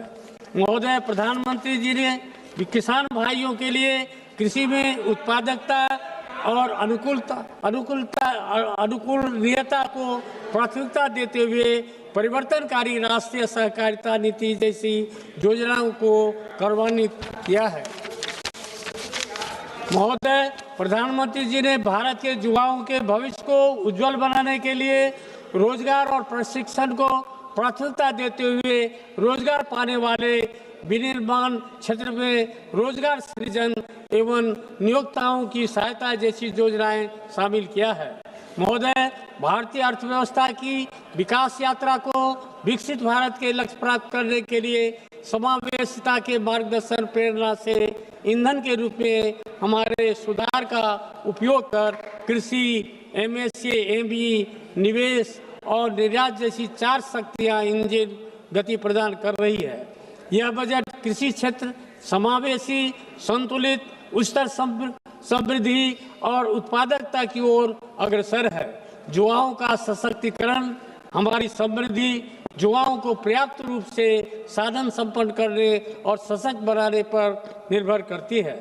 एनडीए की सरकार ने विकास के प्रति मानवोचित और समावेशी दृष्टिकोण अपनाया, जो पिछले 11 वर्षों में इन विकास कार्यक्रमों ने रिकॉर्ड समय में सभी के लिए आवास, हर घर जल, सभी के लिए बिजली, सभी के लिए रसोई गैस, सभी के लिए बैंक खाते और वित्तीय सेवाओं के माध्यम से प्रत्येक परिवार और व्यक्ति के लिए सेवाएं सुलभ कराई है। वहीं करोड़ लोगों को मुफ्त राशन उपलब्ध कराकर गरीबी की चिंता समाप्त कर दी है और रोजगार का सृजन हुआ है। साथ ही सरकार सर्वांगीण, सर्वस्पर्शी और सर्वसमावेशी विकास के दृष्टिकोण से कार्य कर रही है। इसमें सभी जातियों और सभी स्तरों के लोग शामिल हैं। हम 2047 तक भारत को विकसित भारत बनाने के लिए कार्य कर रहे हैं। इस लक्ष्य को प्राप्त करने के लिए हमें लोगों की क्षमता में वृद्धि करनी होगी और उन्हें सशक्त बनाना होगा। गरीब महिलाएं, युवा और अन्नदाता, उनकी आवश्यकताएं, उनकी आकांक्षाएं और उनका कल्याण हमारी सर्वोच्च प्राथमिकता है। देश की प्रगति होती है जब वे प्रगति करते हैं। महोदय, मैं अपने संसदीय क्षेत्र सुपौल सहित बिहार के सभी किसान भाइयों के हित से संबंधित मुख्य अति आवश्यक मांगों के लिए आग्रह करता हूं। वर्ष 2008 के प्रलयकारी बाढ़ की तबाही के बाद कोसी क्षेत्र के किसान भाइयों ने बहुत ही कष्ट सहन कर मखाना के साथ मक्का एवं जूट की खेती करना शुरू किया। मैं माननीय प्रधानमंत्री जी का आभार व्यक्त करता हूं कि आपके द्वारा मखान बोर्ड की स्थापना की गई है। महोदय, मेरे संसदीय क्षेत्र सुपौल के साथ बिहार के सीमावर्ती कोसी एवं मिथिला क्षेत्र में देश के कोने कोने से मखाना के साथ मक्का एवं जूट की खरीदारी हेतु व्यापारियों का आना जाना लगा रहता है, जिसके लिए बड़े स्तर पर व्यापार केंद्र अति आवश्यक एवं अपेक्षित है, जिसमें चौड़ी सड़क, रेलवे का कंटेनर डिपो, देश के सभी महानगरों के साथ रेल कनेक्टिविटी, भारी वाहन पार्किंग, उच्च क्षमता का भंडार, कोल्ड स्टोरेज, राष्ट्रीयकृत बैंक, भोजनालय, शौचालय के साथ अतिथि गृह का निर्माण हो, जिससे किसानों एवं व्यापारियों के लिए मूलभूत सुविधाएं प्राप्त हो सके। महोदय, मेरे संसदीय क्षेत्र सुपौल एवं बिहार के कोसी मिथिला वासियों के लिए एक केंद्रीय कृषि अनुसंधान महाविद्यालय की स्थापना जनहित में अत्यंत ही आवश्यक एवं उपेक्षित है, जिसमें कृषि एवं किसान कल्याण संबंधी सभी विषयों का पठन पाठन हो सके। आग्रह है कि मेरे संसदीय क्षेत्र सुपौल में केंद्रीय कृषि अनुसंधान महाविद्यालय की स्थापना की जाए। रेलवे बनी बिहार के विकास की धुरी है। 2019 से 2014 रेलवे बजट में औसतम 1132 करोड़ बजट था, जबकि 2026-27 में रेलवे बजट बढ़कर 10,370 करोड़ हुआ। बढ़ा हुआ बजट सीधे सीधे परियोजनाओं, रोजगार और बेहतर सेवाओं में तब्दील होता दिख रहा है, जिसका सीधे लाभ बिहार को मिल रहा है। महोदय, अपने संसदीय क्षेत्र सुपौल में रेलवे संबंधी मुख्य अति आवश्यक समस्याओं का समाधान के लिए माननीय प्रधानमंत्री जी एवं माननीय रेल मंत्री से आग्रह करता हूं कि पूर्व मध्य रेलवे अंतर्गत सीतामढ़ी जयनगर भया निर्मली तथा ललितग्राम वीरपुर नई रेल लाइन परियोजना का शिलान्यास कर यथाशीघ्र निर्माण कार्य शुभारंभ कर तथा रेल परिचालन करने की कृपा की जाए। गाड़ी संख्या 15949 और 15950 डिब्रूगढ़ गोमती नगर अमृत भारत एक्सप्रेस का परिचालन गलगलिया अररिया रेलखंड होकर फारबिसगंज सरायगढ़ दरभंगा के रास्ते करने की कृपा की जाए।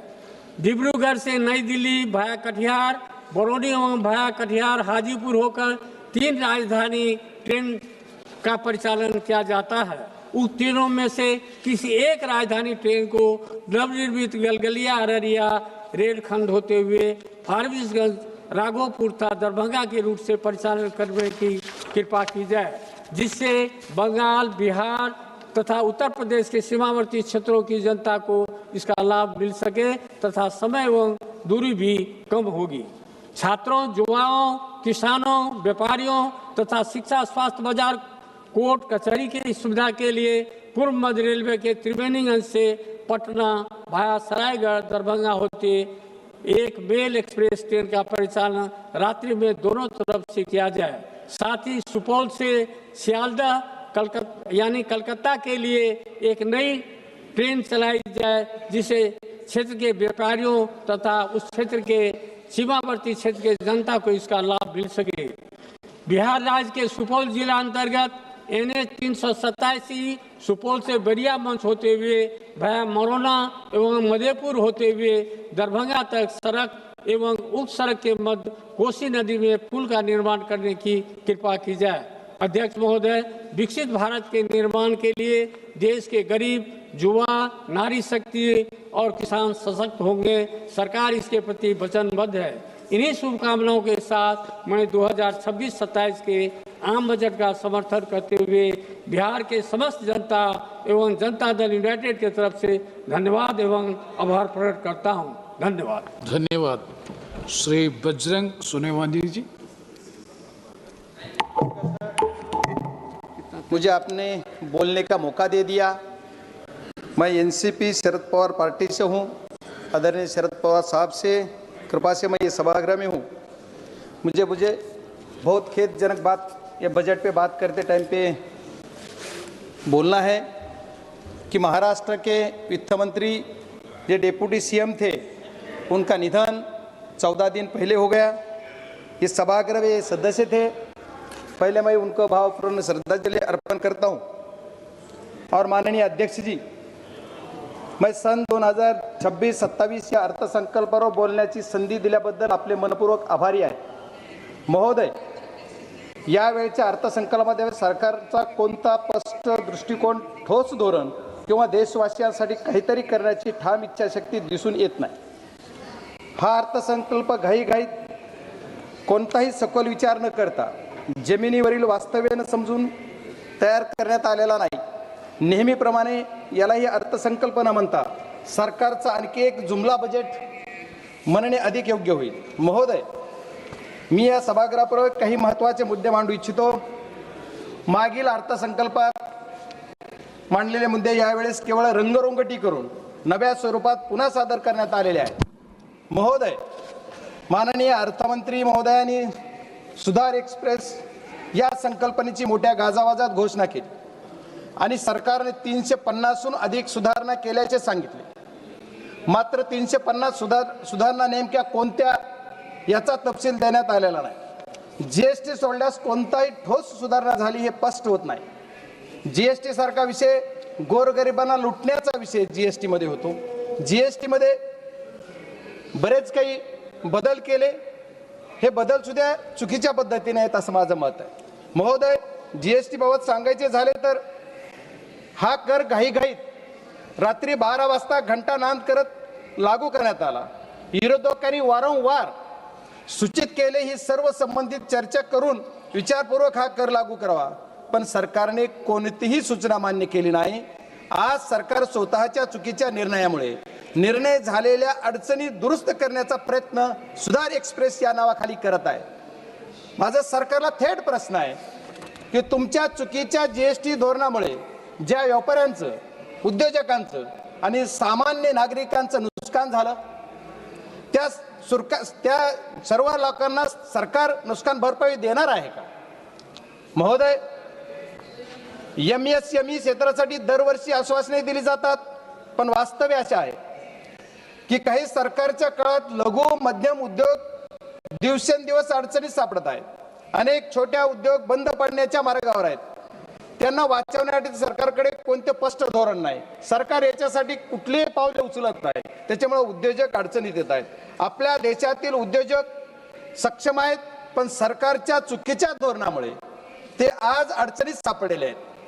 उत्पादन क्षमता असूनही बाजार व्यवस्थेसाठी ठोस धोरण नसल्यामुळे देशाची उत्पादकता कमी होत आहे आणि परिणाम भारत हा फक्त एक मोठा उपभोक्ता देश होत आहे आणि याचा फायदा परदेशी देश घेत आहेत. हीच सरकारची नीती आणि नियत म्हणावी लागेल. माननीय अध्यक्ष महोदय, सरकारने बरेच काही धोरण राबवले. मागच्या काळामध्ये सरकारने या देशामध्ये साखर उद्योगासाठी इथेनॉल प्रोजेक्ट उभारण्यासाठी इंटरेस्ट सबमिशन स्कीम राबवली आणली. इंटरेस्ट सबमिशन या नावाखाली करोडो रुपयाचे प्रोजेक्ट उद्योजकांनी उभे केले, साखर कारखानदारांनी उभे केले आणि त्याचा परिणाम काय झाला तर मागच्या 2 वर्षापूर्वी 7 डिसेंबर 2023 ला रातोरात एक 2 वळीचं पत्र काढलं आणि सांगितलं इथेनॉल प्रोडक्शन बंद करा. माननीय अध्यक्ष महोदय, आपके माध्यम से मैं अर्थ मंत्री जी के कहना चाहता हूं कि अध्यक्ष अर्थ मंत्री जी ने ये करने से जो उद्योजक है उनका कितना घाटा हो गया, ये कभी सभागृह को बोलना चाहिए, देशवासियों को बोलना चाहिए. परिणाम क्या हो गया तो ये देश के जो किसान है, किसान का जो माल पैसा मिलने वाला था, किसान का पैसा उनको कम मिल गया क्योंकि ये रातों रात बंद कर दिया. ये बात बहुत बड़ी बात है.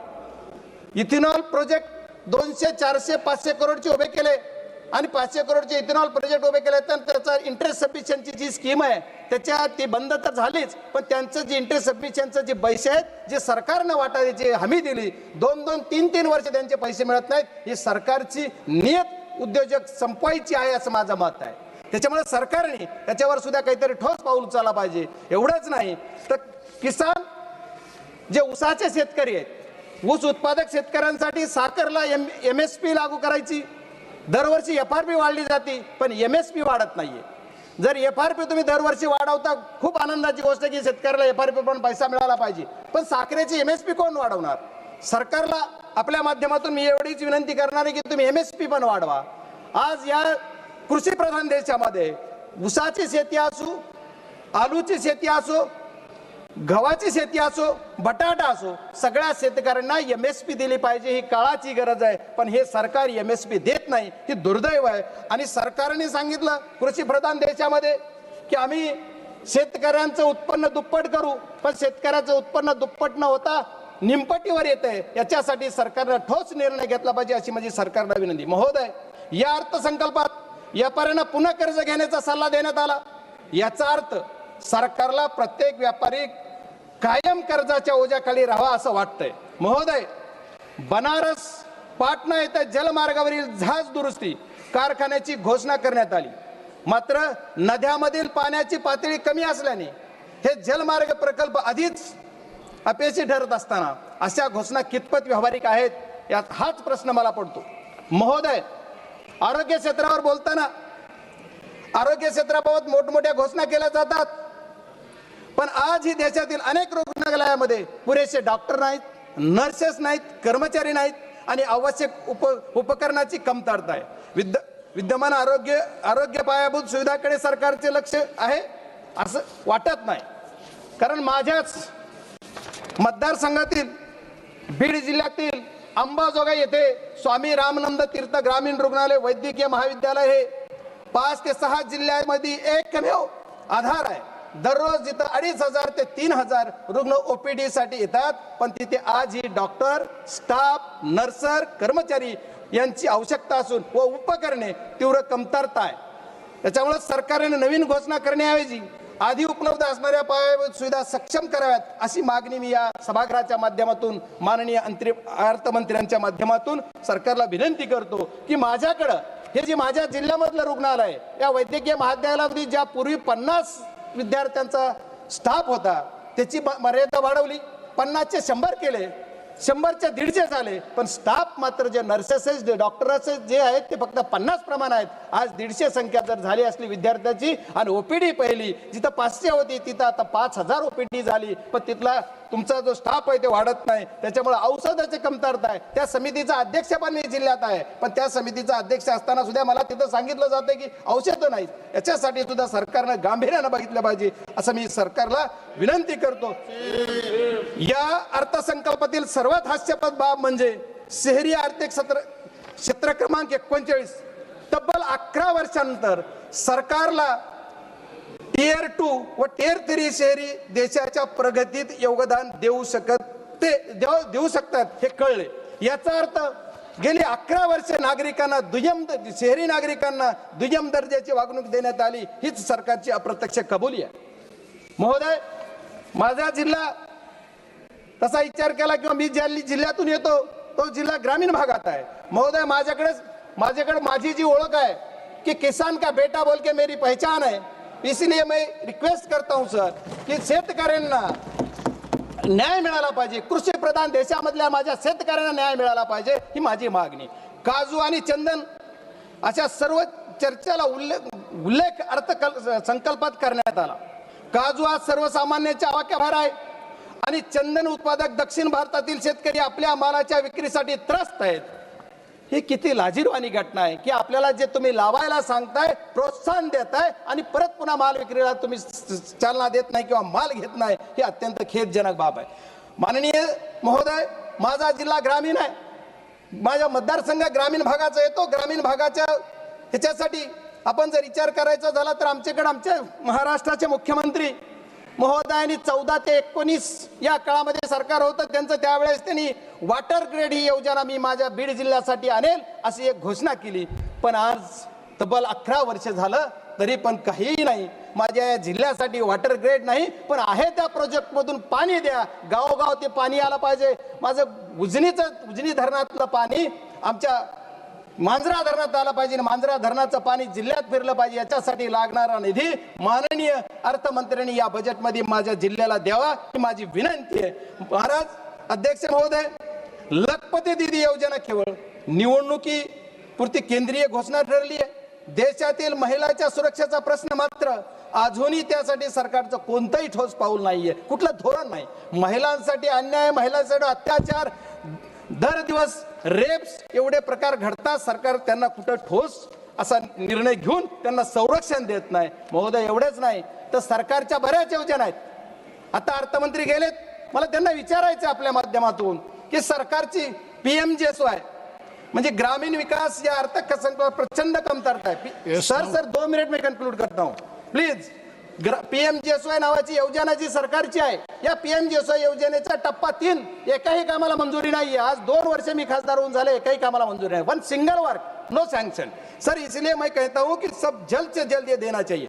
सर सरकार की और एक घोषणा है, हर घर घर जल और नल. ये योजना के अंदर 50 करोड़ रुपया पिछले बजट में से खर्चा नहीं हुआ. और मेरे जिले के अंदर 1 रुपया ही नहीं दिया। सर क्यों?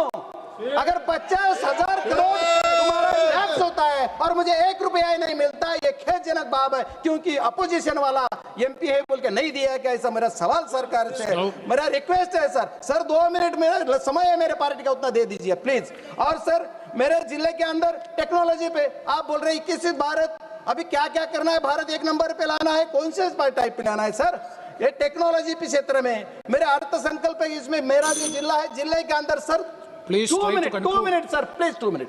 मैं जो मेरे 400 गांव खेड़े हैं वहां अभी भी बीएसएनएल का टावर नहीं है और दूसरे कौन से कंपनी का टावर नहीं। बस सरकार से रिक्वेस्ट करूंगा कि मेरे जिले के अंदर वो देना चाहिए। रेल के बारे में बहुत जिक्र किया सर, रेल बुलेट ट्रेन ले लिया, बुलेट ट्रेन 1,000 करोड़ 1 लाख करोड़ का बजट 2 लाख करोड़ कर दिया, क्यों? और मेरे इधर कुछ क्या किया है? हमारे महाराष्ट्र के अंदर खाली अर्बन के लिए सरकार चलती है, रूरल के लिए क्यों नहीं है? मेरे जिले के अंदर जो मेरा एक सेकंड, मेरे जिले के अंदर एक ही प्रोजेक्ट की मांग थी मेरी, और सरकार से, अर्थ मंत्री से मेरे रिक्वेस्ट है, मेरा जो धाराशिव से लेके बीड़ से लेकर संभाजीनगर का रेल मार्ग, इसी के लिए कुछ ना कुछ बजट की तरतूद होना चाहिए। और ये गरीब के किसान के बेटे के जो मतदार संघ है उसी के लिए अर्थ मंत्री दे देंगे। Sir last second, last sir, ये अर्थ संकल्प देशाचा, मी लास्ट बोल रहा हूँ, शेवटी एवढंच म्हणेन की या अर्थसंकल्पात देशातील जनतेला पूर्णपणे निराश करणारा आहे। जुन्या घोषणाचे मिश्रण करून घाईघाईत तयार करण्यात आलेला आहे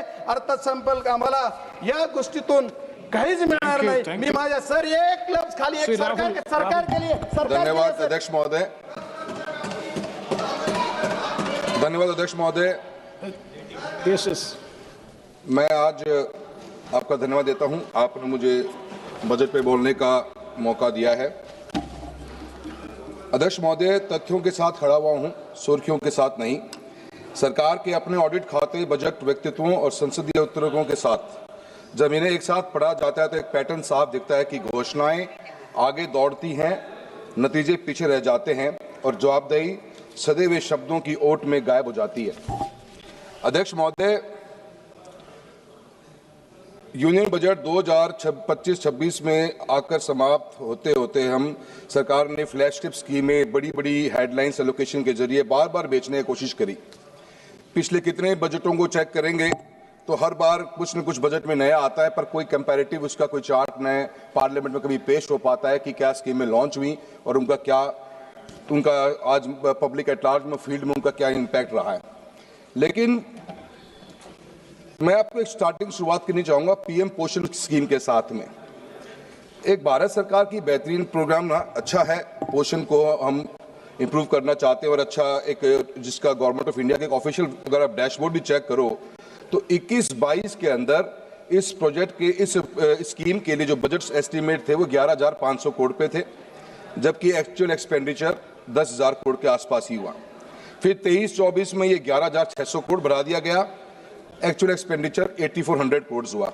24-25 में 12,500 करोड़ कर दिया गया, एक्चुअल रिलीज 9,900 करोड़ हुआ। और 25-26 में बजट एस्टीमेट 12,500 करोड़ हुआ और एक्चुअल रिलीज 6,170 करोड़ पे हुआ।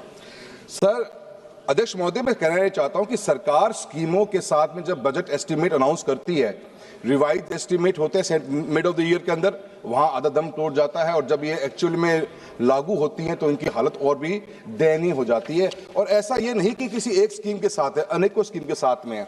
आज की तारीख में भी जो हम डेटा देते हैं एनएफएचएसए का जो डेटा देखेंगे तो हमारी कितनी ही बच्चियां आज की तारीख में हम स्कूलों के अंदर आयरन जिंक की टैबलेट्स दे रहे हैं, एनेमिक बच्चियां हैं। और पीएम पोषण प्रोग्राम की रियलिटी ये है कि गवर्नमेंट ऑफ इंडिया से बजट भी पूरा अपना स्पेंड नहीं हो पा रहा। ऐसे ही आप देखेंगे अनेकों स्कीमें। अभी स्कूल शिक्षा के बारे में बात करते हैं, समग्र शिक्षा एक अभियान चला, उसके अंदर 31,000 करोड़ पे 21-22 में सैंक्शन किए गए, 30,000 भी खर्च नहीं हुए। 23-24 में 37,400 करोड़ सैंक्शन हुए और वो पैसा आज तक खर्च नहीं हुआ। हालत ये है कि राजस्थान के अंदर हाई कोर्ट के ऊपर एक अपना राजस्थान गवर्नमेंट ने अपना वक्तव्य दिया है कि राजस्थान गवर्नमेंट के अंदर 56% ऑफ स्कूल्स के जो रूम्स हैं वो जर्जर हालत में हैं, अनयूजेबल हैं और मेजर रिपेयर्स मांगते हैं। राजस्थान के अंदर एक स्कूल के अंदर बिल्डिंग गिरने से 7 बच्चों की मृत्यु हुई, गवर्नमेंट ऑफ राजस्थान ने आनन फानन के अंदर पूरे स्कूल के राजस्थान के स्कूल्स का डेटा कलेक्ट करवाया और डेटा कलेक्ट करने के बाद ये मालूम पड़ा कि स्कूल के अंदर 2,83,780 रूम तो ऐसे हैं जो जर्जर हालत में हैं और उनके पास में उनमें कमरों में बैठने की बच्चों की स्थिति नहीं है और 2,19,000 ऐसे कमरे हैं जिनको मेजर रिपेयर वर्क्स चाहिए। और गवर्नमेंट हाईकोर्ट ने साथ साथ में ये भी कहा और एक रिपोर्ट जो सामने आई कि गर्ल्स राजस्थान के स्कूलों में पानी कम इसलिए पीती हैं क्योंकि राजस्थान में वर्किंग टॉयलेट्स तक नहीं और समग्र शिक्षा अभियान की हालत यह है कि उसके लिए बजट नहीं। मेरी कॉन्स्टिट्यूंसी अकेले में 1600 से ऊपर कमरों की रिक्वायरमेंट्स है सर, पर गवर्नमेंट के पास में कहीं कोई पैसा नहीं।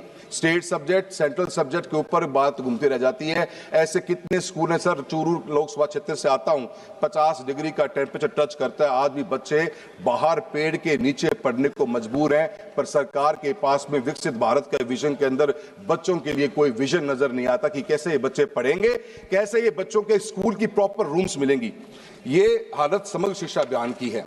अभी सरकार ने बहुत अच्छा एक नया अनाउंसमेंट किया है, हर बार अनाउंसमेंट होता है। अभी इस बार के बजट में AVGC कंटेंट क्रिएटर लैब्स खोली जाएंगी, animated visual effects gaming and comics की लैब्स खोली जाएंगी, 15,000 लैब्स खोली जाएंगी। बड़ी अच्छी उम्मीद है, पर कहां से इनकी हम ट्रेनर्स कहां से लेके आएंगे, ट्रेनर्स को हम स्किलिंग कैसे देंगे, कैसे इनके इक्विपमेंट्स आएंगे, कौन रख रखाव करेगा। अटल टिंकरिंग लैब्स खुली, आज उनका असेसमेंट कहीं हमारे पास में नहीं है।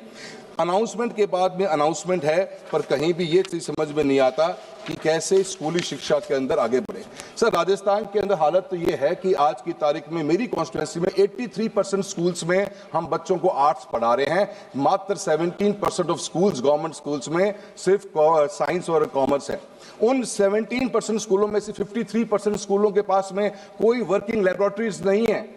कौन सा बच्चा, डिजिटल एज की हम बात करते हैं, हम AI टेक्नोलॉजी की बात कर रहे हैं, कैसे बच्चे तैयार होंगे। शिक्षा के प्रति सरकार की इतनी जबरदस्त उदासीनता है जिसके बारे में जितना बोला जाए उतना कम। जवाहरलाल नेहरू जी ने इस देश के अंदर 1960s में एक स्कूल का कॉन्सेप्ट क्रिएट किया, केंद्रीय विद्यालय, नवोदय विद्यालय। इनकी सक्सेस रेट आज भी 95-97% से ऊपर जाती है, पर इस सरकार की उदासीनता के कारण आप देखो कि पिछले अभी ऑफिशियल डेटा के अनुसार केंद्रीय विद्यालय में और नवोदय विद्यालय में 12,000 से अधिक टेक्निकल पोस्ट वैकेंट पड़ी हुई हैं। बच्चों के एडमिशन्स घटते जा रहे हैं, जहां 1,95,000 20-21 के अंदर बच्चे केवी में एडमिशन लेके बैठे हुए थे, आज वो फिगर घटते घटते हमारा 1,39,000 के ऊपर आ गया है। यही हालत हमारे नवोदय स्कूल्स की है।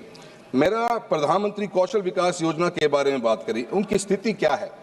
बिल्कुल खत्म होने की पोजीशन के ऊपर सेंटर्स आगे हैं। सिर्फ और सिर्फ न तो कोई एक डेटा के अनुसार 41% बच्चों को, ट्रेन बच्चों को गवर्नमेंट प्लेसमेंट दिला पाई, और प्लेसमेंट होने के बाद में इन बच्चों के साथ में आज की तारीख में सिर्फ ये सर्टिफिकेट डिस्ट्रीब्यूशन का एक प्रोग्राम रह गया है। अनेकों ऐसी समस्याएं, अभी PM इंटर्नशिप की बात कर लीजिए, तो पिछली बार बहुत हा हुल्ला के साथ में स्कीम लॉन्च करी गई और 10,831 करोड़ रुपए का बजट भी सैंक्शन किया गया, पर रिवाइज एस्टीमेट देखिए 526 करोड़। 10,000 की अनाउंसमेंट के बाद में 526 करोड़ रुपए का ही बजट सैंक्शन हुआ और इस साल 4788 करोड़ रुपए की बात करी गई है। यही हालत AI मिशन की है। 2000 का budget estimate 800 crore, revise estimate इस बार फिर 1000 करोड़।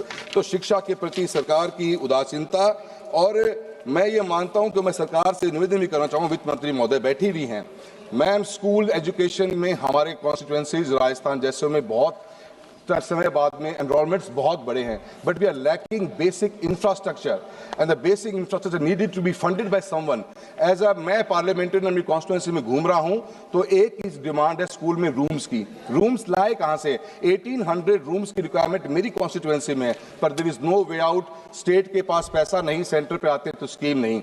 कुछ अलॉटमेंट्स होती हैं, I can't deny that, but the allotment has to be increase to a substantial number where the people, students can at least sit in the class. That is my point to you. I would like to address for the education. किसके बारे में? Sir वहां पर भी नहीं बोलने दे रहे, यहाँ पे भी नहीं बोलने दे रहे हो, कहीं तो बोलने दो। सर, जल जीवन मिशन के बारे में बात चली है। 67,000 करोड़ रुपए का प्रस्ताव बजट एस्टीमेट में था हमारे BE 25-26 के अंदर। रिवाइज एस्टीमेट 17,000 करोड़ रुपए को। इसका मतलब 50,000 करोड़ रुपए का हम जो बजट खर्च नहीं कर पाए, या बजट को हमने चेंज करने की कोशिश करी। हालत राजस्थान की ये है कि राजस्थान के अंदर आज भी पीने की पानी की व्यवस्था नहीं। आज मेरी कॉन्स्टिट्यूएंसी के अंदर भी या राजस्थान में ऐसे कितने ही टेंडर्स हैं जो जल जीवन मिशन के ओपन तक नहीं हो पाए हैं। आज की तारीख में अवार्ड हुए वर्क 2021 के अंदर और उनका डेविएशन आ गया 500 करोड़ के प्रोजेक्ट में 70 करोड़ रुपए का डेविएशन आ गया और उस डेविएशन के अंदर आज सरकार के पास 2 साल से फाइल पड़ी हुई है, पर सरकार के पास 70 करोड़ रुपए नहीं है। अभी किसान हमारे रतनपुरा के धरने पे बैठे हुए थे और उनको पीने के पानी की सरकार के पास में कोई सिस्टम नहीं। जल जीवन मिशन को बंद करने का काम कर दिया गया है। कहीं सरकार हाथ पे हाथ रख के बैठ गई है, पानी के लिए पैसा देने के पास सरकार के पास कोई विजन नहीं। और ऐसे प्रोजेक्ट्स हैं जहां पे अभी तक उन प्रोजेक्ट्स को सैंक्शनिंग करने के लिए फाइल 2 साल से ऑफिसर्स के पास पड़ी है। निशिकांत जी, आपसे निवेदन करेंगे कि आप भी बोलिए कि जल जीवन मिशन के प्रोजेक्ट को जो 21 से स्टार्ट हुए आज तक कंप्लीट नहीं हो पा रहे। मैं सरकार से प्रधानमंत्री ग्रामीण सड़क योजना की बात करता हूं। 19,000 करोड़ रुपए का सैंक्शन की थी, 11,000 रुपए बजट एस्टीमेट को रिवाइज करके रिवाइज एस्टीमेट में 11,000 करोड़ रुपए लेके आ गए। आज भी प्रधानमंत्री ग्रामीण सड़क योजना का जो फोर्थ फेज चल रहा है उसमें सिर्फ बचे हुए गांवों की रिक्वायरमेंट नहीं रही है मंत्री महोदय। गांव की रिक्वायरमेंट ये रहेगी कि आज पंचायतें इतनी बन गई कि पंचायत से गांव जुड़े कैसे। राजस्थान के अंदर गांवों की, हिंदुस्तान में भी मैं मानता हूं कि एक गांव से दूसरे गांव, एटलीस्ट अपने गांव से पंचायत हेडक्वार्टर तक जोड़ने का भी प्रावधान होना चाहिए। और जो एग्जिस्टिंग रोड्स पहले बनी हुई थी, जो फेज 3 में थी, जहां पे आप रोड का चौड़ाईकरण कर रहे थे, उन रोड्स को भी शामिल करने की बात करिए। मैं मनरेगा के बारे में बात करूंगा। मनरेगा के अंदर आपने ये बात कही है कि 40% शेयर वीबीजी रामजी बिल के अंदर 40% शेयर स्टेट गवर्नमेंट देगी। अध्यक्ष महोदय, राजस्थान की सरकार ने पिछले साल 4800 करोड़ रुपए नरेगा में खर्च करे। राजस्थान गवर्नमेंट अपने basic day to day expenditure के लिए भी लोन लेना पड़ता है। क्या राजस्थान की सरकार 2000 करोड़ अपनी जेब से दे पाएगी? मनरेगा की शुरुआत, खात्मे की शुरुआत हुई है इस नए बिल के साथ में। जो एक आखिरी व्यक्ति गांव में बैठा हुआ था, उसको पीने की, उसको जो काम, उसको रोजगार मिलता था, उस रोजगार को छीनने का काम एक सरकार करने जा रही है। मैं जल जीवन मिशन के साथ में सिंचाई के पानी की बात करता हूं। आज की तारीख में भी एक हाल ही में जो रिपोर्ट नहीं आई है, एनवायरमेंट एंड वाटर की एक इंडिपेंडेंट स्टडी के अनुसार इंडिया की treated water, waste water rescue capacity अभी बहुत कम है और सिर्फ 10 स्टेट्स के पास फॉर्मल रीयूज पॉलिसी है, जबकि ट्रीटेड वेस्ट वाटर 2050 तक दिल्ली के क्षेत्रफल के 26 गुना के बराबर की क्षेत्र की सिंचाई कर सकता है और वास्तविक आर्थिक मूल्य पैदा कर सकता है। फिर भी इस सदन का कोई नेशनल प्लान नहीं दिखाई गया, न टाइमलाइन, न बजट, न टारगेट्स, ताकि वेस्ट वाटर को भी कैसे रीयूज किया जाए, वाटर स्कैरिसिटी को केंद्रीय स्तंभ बनाया जा सके। क्यों नहीं हम वेस्ट वाटर जो सचमुच बहकर बर्बाद हो रहा है का उपयोग करें? क्यों नहीं कर सकते, जबकि वह खेतों की सिंचाई कर सकता है? Rahul ji, I was allotted 10 minutes, sir. Only 3 minutes, sir. Already 11 minutes over.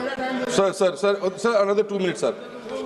Sir, मेरा सरकार से ये कहना है, हम ईस्टर्न, हमारा जो पानी है, जो आज की तारीख में हरीके बराज से हमारी तीनों नदियों का पानी इंटरनेशनल बॉर्डर क्रॉस करता है, 2 MAF पानी जिसकी कैपेसिटी 10 से 15 लाख हेक्टेयर जमीन को सिंचित करने की है, उसके ऊपर सरकार की कोई अनाउंसमेंट नहीं है। इरिगेशन के अंदर, इरिगेशन के ऊपर अनाउंसमेंट होती, हम एक तरफ 50 लाख टन दलहन और तिलहन विदेशों से इंपोर्ट कर रहे हैं और एक तरफ हमने इरिगेशन के लिए कोई भी बजट सैंक्शन नहीं किया है। मेरी सरकार से गुजारिश है कि राजस्थान, नॉर्थ वेस्ट राजस्थान, जहां पे हमारा नागौर, चूरू, झुंझुनू और बाड़मेर, बीकानेर जैसे क्षेत्र जहां पे इतना बड़ा लैंड मास पड़ा हुआ है, अगर इरिगेशन की फैसिलिटी मिलेगी तो उनके बहुत बड़ा उसका फायदा मिलेगा और इरिगेशन के ऊपर गवर्नमेंट का फोकस करना। सर लास्ट 2 पॉइंट करना चाहूंगा sir. Yes sir 2 minute sir. मैं वहीं से आ रहा हूं सर जहां से आप बोल रहे हो। राष्ट्रीय राजमार्गों की बात करूंगा सर। नेशनल हाईवे के अंदर हर साल बजट बढ़ रहा है, पर सर हम हमारे स्टेट्स जो हाईवेज हैं उनकी ओवर कैपेसिटी हमारी यूटिलाइजेशन हो रही है, स्ट्रेस बढ़ता जा रहा है। सर डिजाइन जो हाईवे की, सर एक एग्जांपल देता हूं, जयपुर से लेकर किशनगढ़ का हाईवे राजस्थान के अंदर है सर। 50,000 PCU के लिए डिजाइन हाईवे आज 1,26,000 PCU पे वो कर रहा है। आए दिन एक्सीडेंट होते हैं। अभी पिछली बार इलीगल कट्स पे एक्सीडेंट होने पर 100 से ऊपर लोगों की जान गई। सर सरकार के पास में नए हाईवेज के लिए कोई प्लान नजर नहीं आ रहा। राजस्थान को सर इस बजट में राजस्थान का नाम तक भी नहीं लिया गया। सर रेलवेज के लिए कहना चाहूंगा, न्यू रेलवे लाइंस के लिए बजट एस्टिमेट 32,000 करोड़ रुपए का था, 30,000 करोड़ खर्च करे। सर मेरी लोकसभा कॉन्स्टिट्यूएंसी चूरू के अंदर सर सीकर से नोखा, खाटू श्याम जी से करनी माता वाया मुकाम नोखा बिदासर होते हुए सरदार शहर से नौहर, सरदार शहर से मांगड़ और साधुपुर तारानगर गजसिंहपुर की रेलवे की लाइन की डिमांड बहुत ज्यादा है। मैम हर बार जब हम सर्वे करवाते हैं आरओआई नेगेटिव आती है।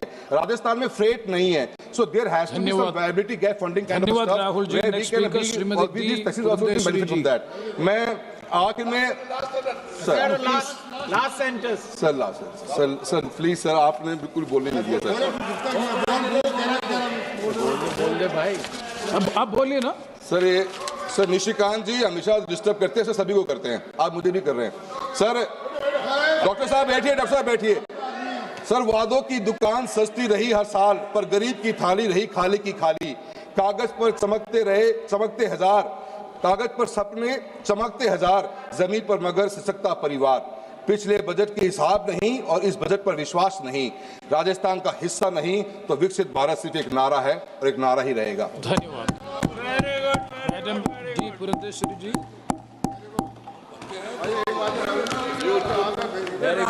Thank you, Chair, for giving me the opportunity to participate in this very important discussion on the budget that was presented by the Honorable Finance Minister, Srimati Nirmala Sitharaman ji. Sir, I would first like to begin by congratulating her on her 9th consecutive budget that she had presented in the Parliament. Sir, the budget gives us a clear message about India's long-term priorities, and it also emphatically states, sir, where India intends to position herself in the unfurling global economic scenario. Sir, it also clearly states that the budget intends to balance growth and macro stability. So the challenge before the Honorable Finance Minister, as she was charting out the budget, was that she had to ensure momentum alongside building resilience. Sir, we had a growth of around a GDP of around 7%, inflation being low, and a fiscal deficit in the right direction.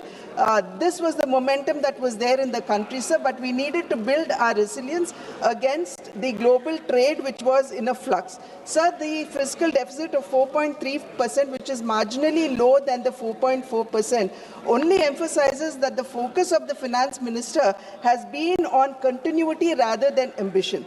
Sir, since the pandemic, the slow rate of fiscal deficit reduction, sir, it only highlights that the focus has been on stability rather than dramatic consolidation.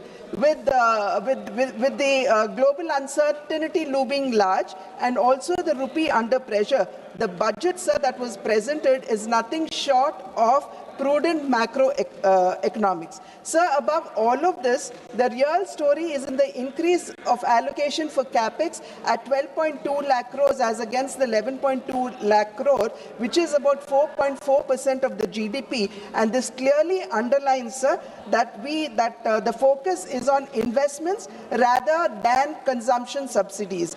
This is what we would call fiscal prudence over populism. Sir, the EU trade or the European Union Free Trade Agreement would most probably come into operation by 2027, and we also have the US tariff uncertainties looming large. Sir, under these circumstances, we need to build our domestic capacities to protect our country from from supply chain disruptions. Sir, against this backdrop, the industrial strategy that has been spelled out in the budget, sir, reveals a resolve to move up the value chain. It could be the 10,000 crore allocation for the Biopharma Shakti initiative, or the 40,000 crore allocation for the electronic component manufacturing, or this India's semiconductor mission 2.0, they together emphasize, sir, that India would want to become Atmanirbhar or self-reliant in these strategic sectors on which India was until now import dependent. Sir, there is also renewed emphasis on service sector, and we know that the contribution of service sector to our GDP is around 55%, and it dominates our exports as well. So common safe harbor margins of 15.5% and the threshold enhancement from 300 to 2,000 crores only emphasizes that India's software, they still remain a reliable foreign exchange earners. So the proposed Education to Employment and Enterprise Standing Committee aiming at 10% of the global service market underscores this, and the expansion of Ayush and Khelo India mission only reveal the intent of extending or diversifying service exports beyond technology. Sir, there has also been emphasis on rare earth mineral corridors. Today, sir, we are faced with an external environment in which trade as well as multilateralism is in danger, and access to supply chains are being disrupted. Hence, sir, we need to strengthen, if not protect ourselves against these external shocks. Therefore, the manufacturing of rare earth permanent magnets, or REPM, is vital to meet our upstream industries, growing demands of the upstream industries like electronics, electric vehicles, aerospace, defense, and the likes. So the need for securing our supply chain arose when China, the world's largest, if not the only supplier of REPM, curbed its exports, giving rise to global shortage and disrupting industries. So this shock not only emphasized the need for indigenization. And today, by indigenizing REPM, India could position herself as a global hub of sustainable manufacturing. So the proposed scrapping of custom duty on monazite from the present 2.5% is a welcome measure, because this would only attract more investments in REPM and also improve the employment opportunities for our own children. So the states in which monazite is largely found is Kerala, Tamil Nadu, Andhra Pradesh, Orissa, Jharkhand, Maharashtra, Gujarat, and West Bengal, with Andhra Pradesh, Kerala, Tamil Nadu, and Orissa contributing 89% of the 12.73 million ton monazite reserves in our country. Sir, I would only request the Honorable Finance Minister here, sir, that we would need to work closely with the states for the single window clearances as well as land subsidies,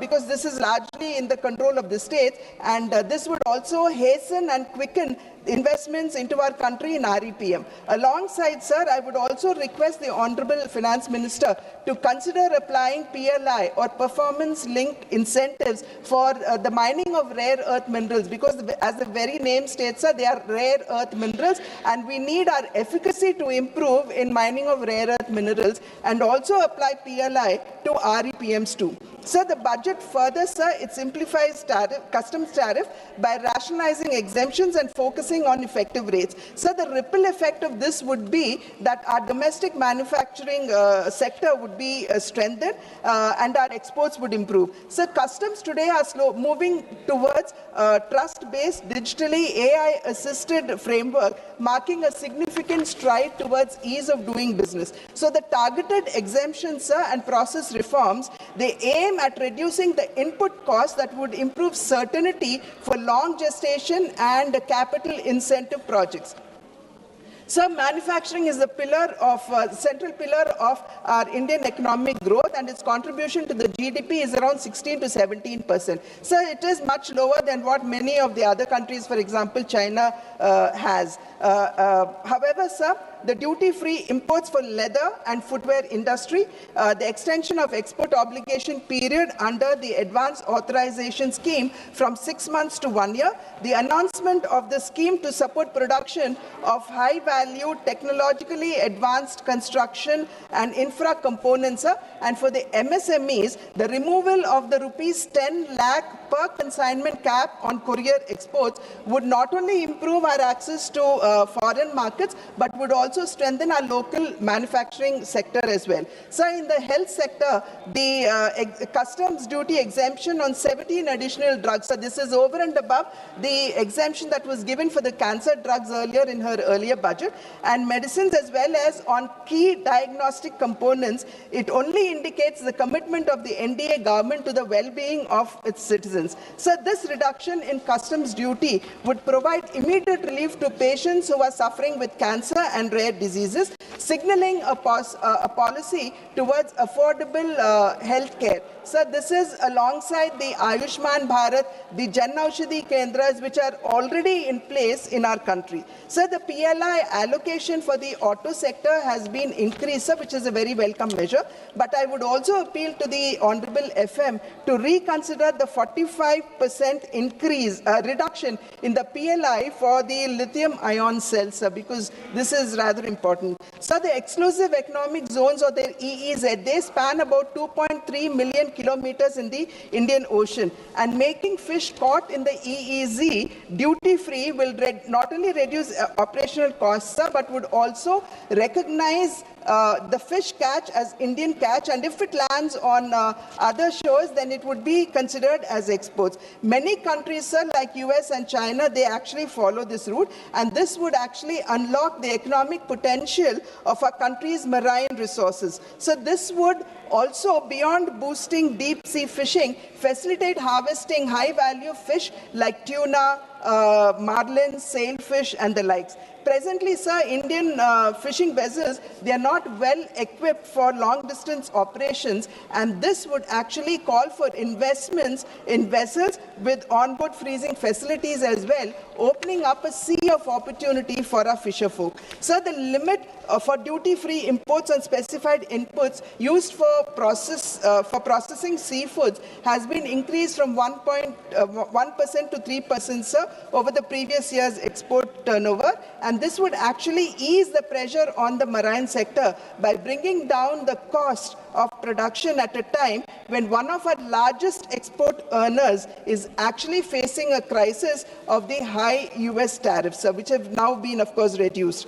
Sir, the budget thrust on high-value farm produce and allied sectors. So this would also help in reducing our import costs, dependency, modernize agricultural practices, and also improve farm incomes. So production of coconut oil has reduced drastically in the past 1 decade. So the production of coconuts in our country is around 600,000 tons, and coconut oil is around 450 tons.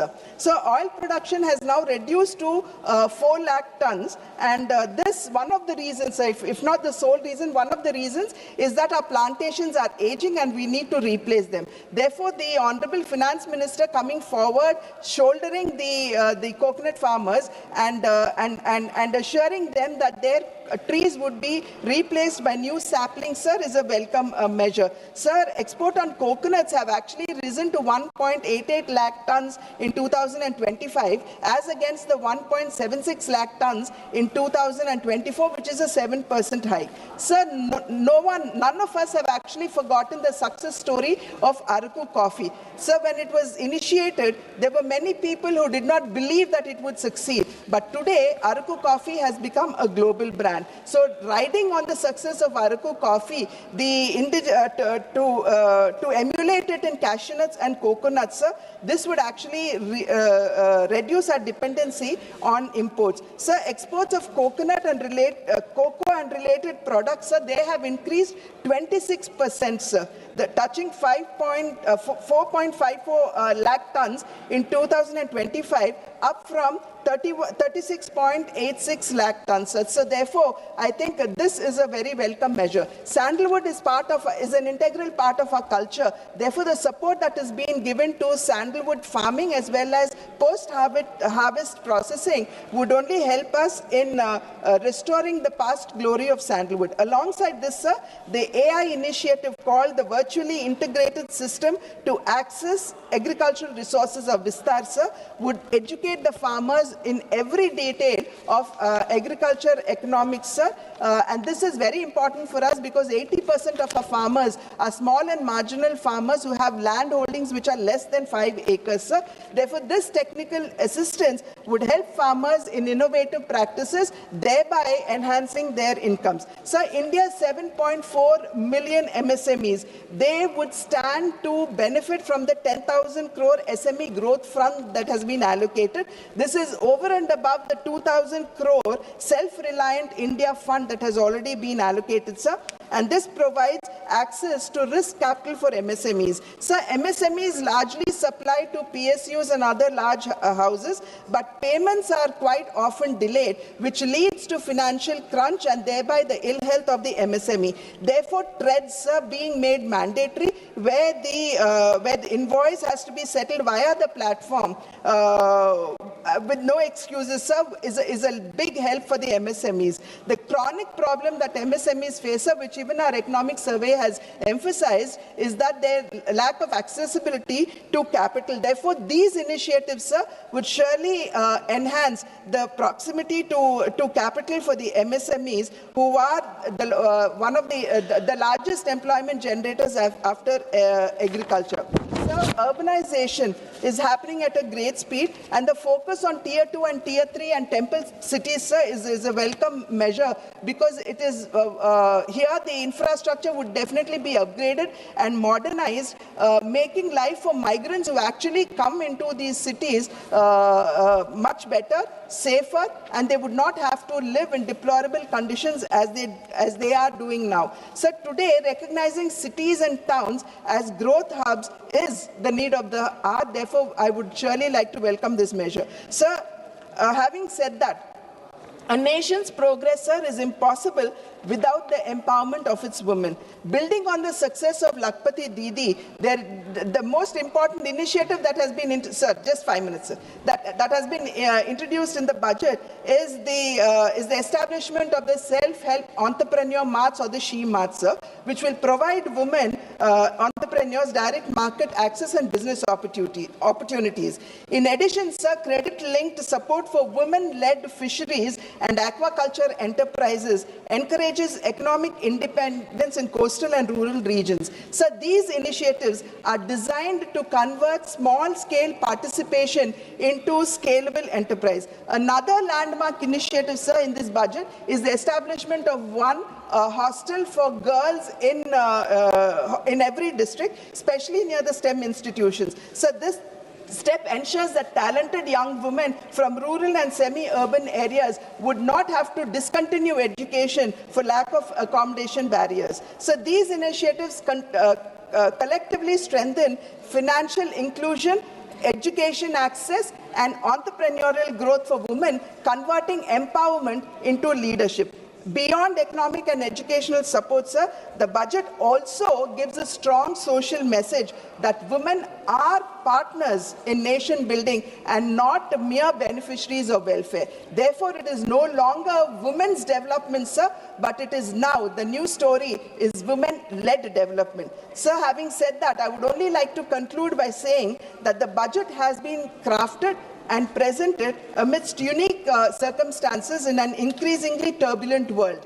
In such circumstances, sir, this budget is a coherent framework that laid emphasis on financial prudence, infrastructure-led growth, and human development, preparing India for the Viksit Bharat of 2047 in a volatile and an unpredictable world. Thank you, sir. Thank you very much. You didn't take 5 minutes further. Next speaker, Sri Y.S. Avinash Reddy ji. Sir, thank you, sir. Sir, I congratulate Honorable Finance Minister for presenting the budget 9th consecutive time, sir. Sir, and we appreciate the central government for enhancing the capex budget for the year 2026-27 to 12,21,821 crores, sir. 11.5% higher allocation than the revised budget for the current financial year 2025-26, sir. Sir, coming to the allocations for our state, Andhra Pradesh, sir, we all know that Polavaram is a national project with 194 TMC storage capacity, 45.72 meters height, and an estimated cost of 55,000 crores, sir, which has to be spent by way of 100% central grants, sir. Sir, in the 2026-27 budget, an amount of 3,320 crores is allocated.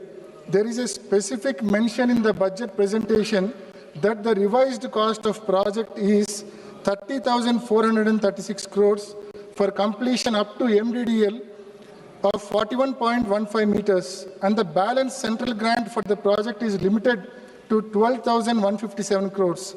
Sir, at 41.15 meters, only 75 TMC of water can be stored. The objectives envisaged cannot be achieved if the project is restricted only to 41.15 meters height with only 75 TMC storage, sir. Sir, we on behalf of YSRCP bring to the notice of Government of India that this national project should be constructed up to 45.72 meters height, 194 storage capacity, 194 TMC storage capacity with an estimated and sanctioned amount of 55,000 crores, sir. Any change, any reduction to the sanctioned amount will severely affect the interests of crores of farmers across the state, sir. And we also request the Government of India to revisit and issue environmental clearance to Rayalaseema lift irrigation scheme. Earlier in March 2025, it was rejected. EC was rejected due to lack of persuasion by the present state government, sir. Sir, I seek to draw your attention regarding the borrowings of our state Andhra Pradesh, sir. During 2019 to 2024, YSRCP tenure, considering all forms of liabilities, an amount of 3,32,000 crores was borrowed, sir. Whereas in the present tenure, in a span of just 20 months, an amount of 3,20,000 crores is contracted for borrowing so far, sir. Sir, generally all kinds of borrowing put together should not exceed 3.5% of state's GDP, sir.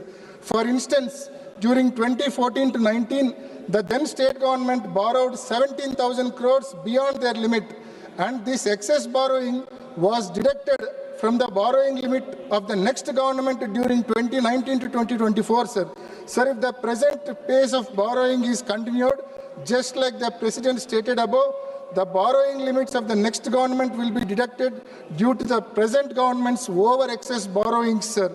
The next government will not be in a position to pay even salaries and pensions if this abnormal pace of borrowings is permitted.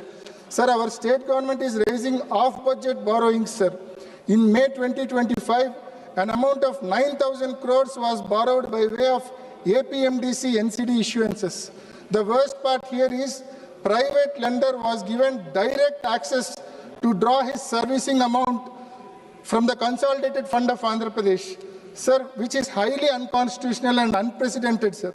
Sir, in December 2025, 5,750 crores was borrowed by way of APSBCL bonds. Sir, and recently, State Cabinet cleared a borrowing of additional 11,850 crores by way of APSBCL NCD issuances, sir.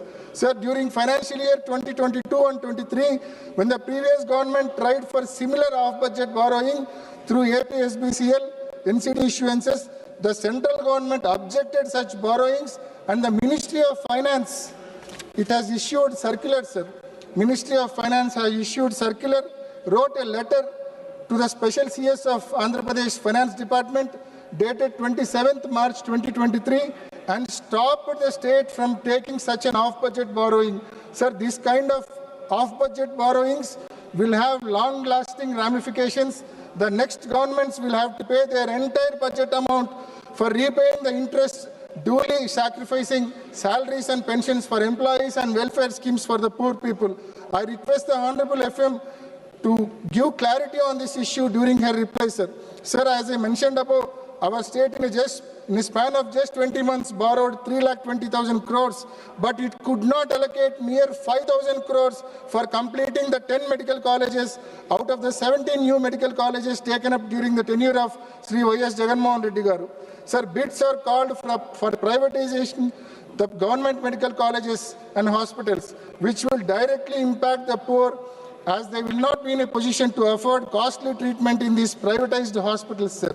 Sir, an allocation of 96,000 crores is made for VBG Ramji scheme, which is new MGNREGS scheme, sir. Sir, state share is increased from 10% to 40%, because of which it is highly unlikely that the allocated amount is completely spent in the year 2026-27. We request the Government of India to implement the new scheme VBG Ramji with 90:10 ratio for our state, Andhra Pradesh, on par with other northeastern states, as our state's financial condition is very, very weak, sir. Sir, we request the Government of India to set up steel plant at Kadapa, which is part of assurance given to the Andhra Pradesh as part of AP Bifurcation Act 2014, sir. We brought this issue to the notice of this August House several times, and we once again request government to fulfill its promise, sir. Sir, we request the government of India to stop privatization of Vizag steel plant and also request to allocate grant to clear the present dues of Vizag steel plant, sir.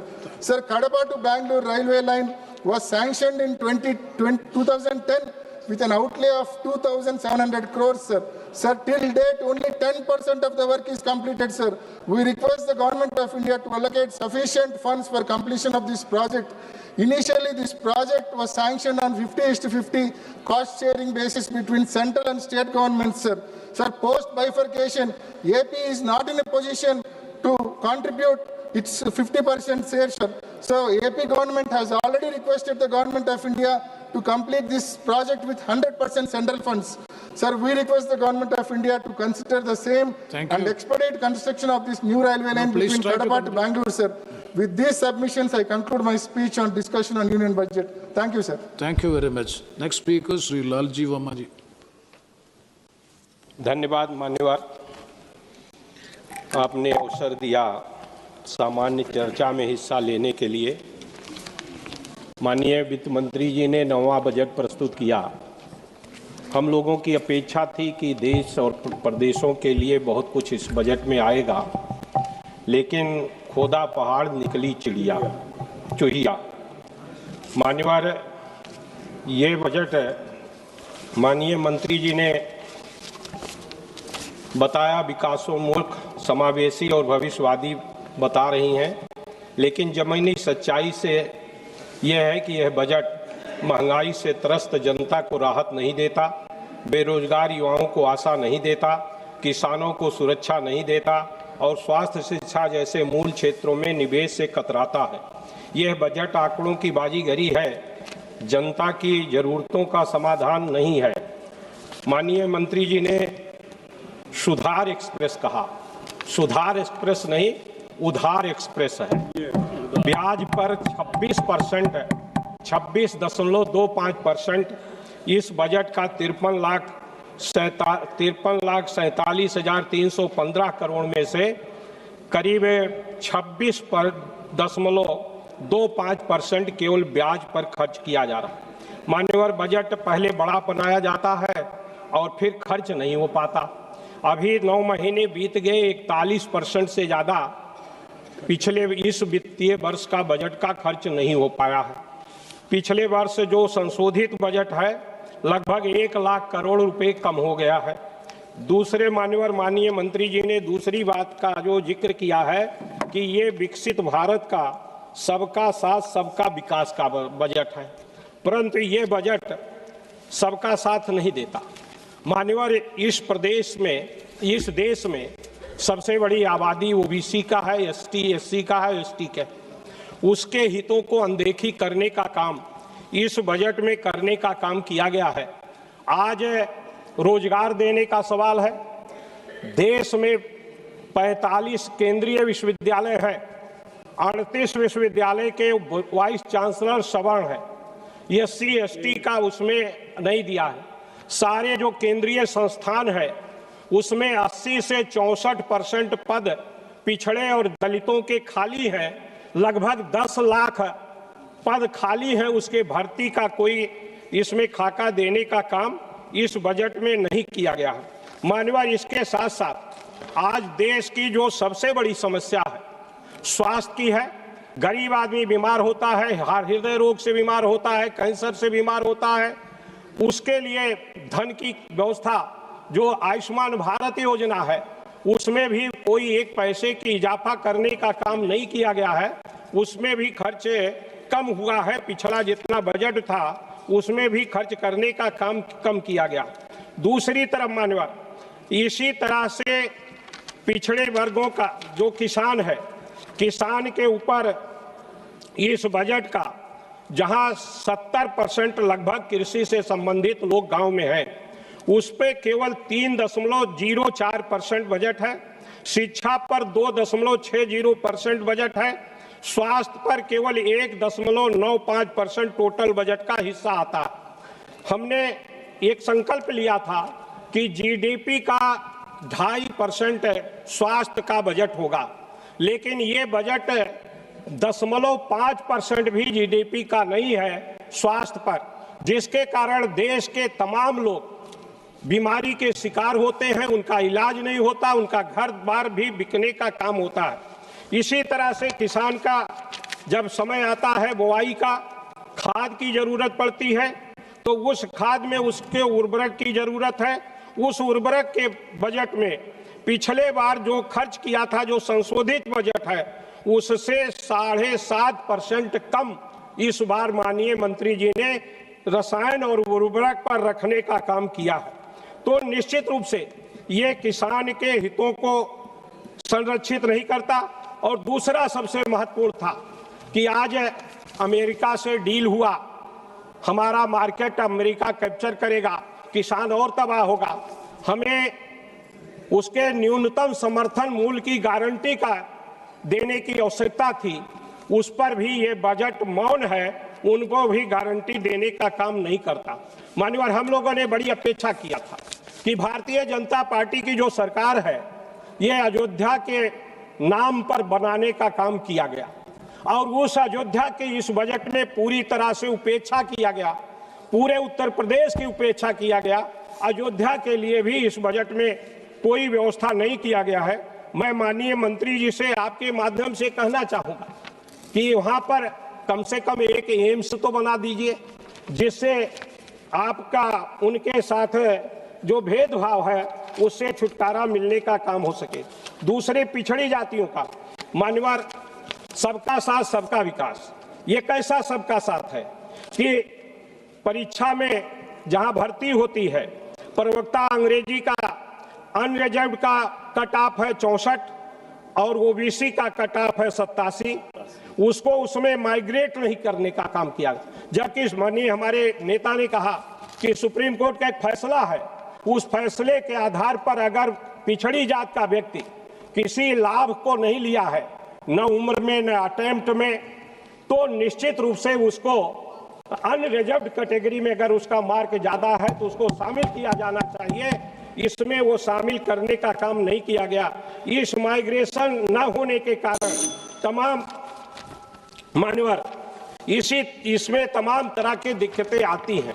तो मेरी ये मांग है कि migration को करके सबका साथ, जो सबका विकास का नारा है, उस पर धरातल पर लाने का प्रयास करें। दूसरा मान्यवर, मैं आपसे निवेदन करना चाहूंगा कि हम लोगों की बड़ी अपेक्षा थी, महंगाई बढ़ रही है 6-7% से ज्यादा, ये बजट 5.5% का पिछले बार के बजट से वृद्धि है, महंगाई उससे ज्यादा बढ़ गई, यानी बजट पिछले बार से भी समझिए कम है।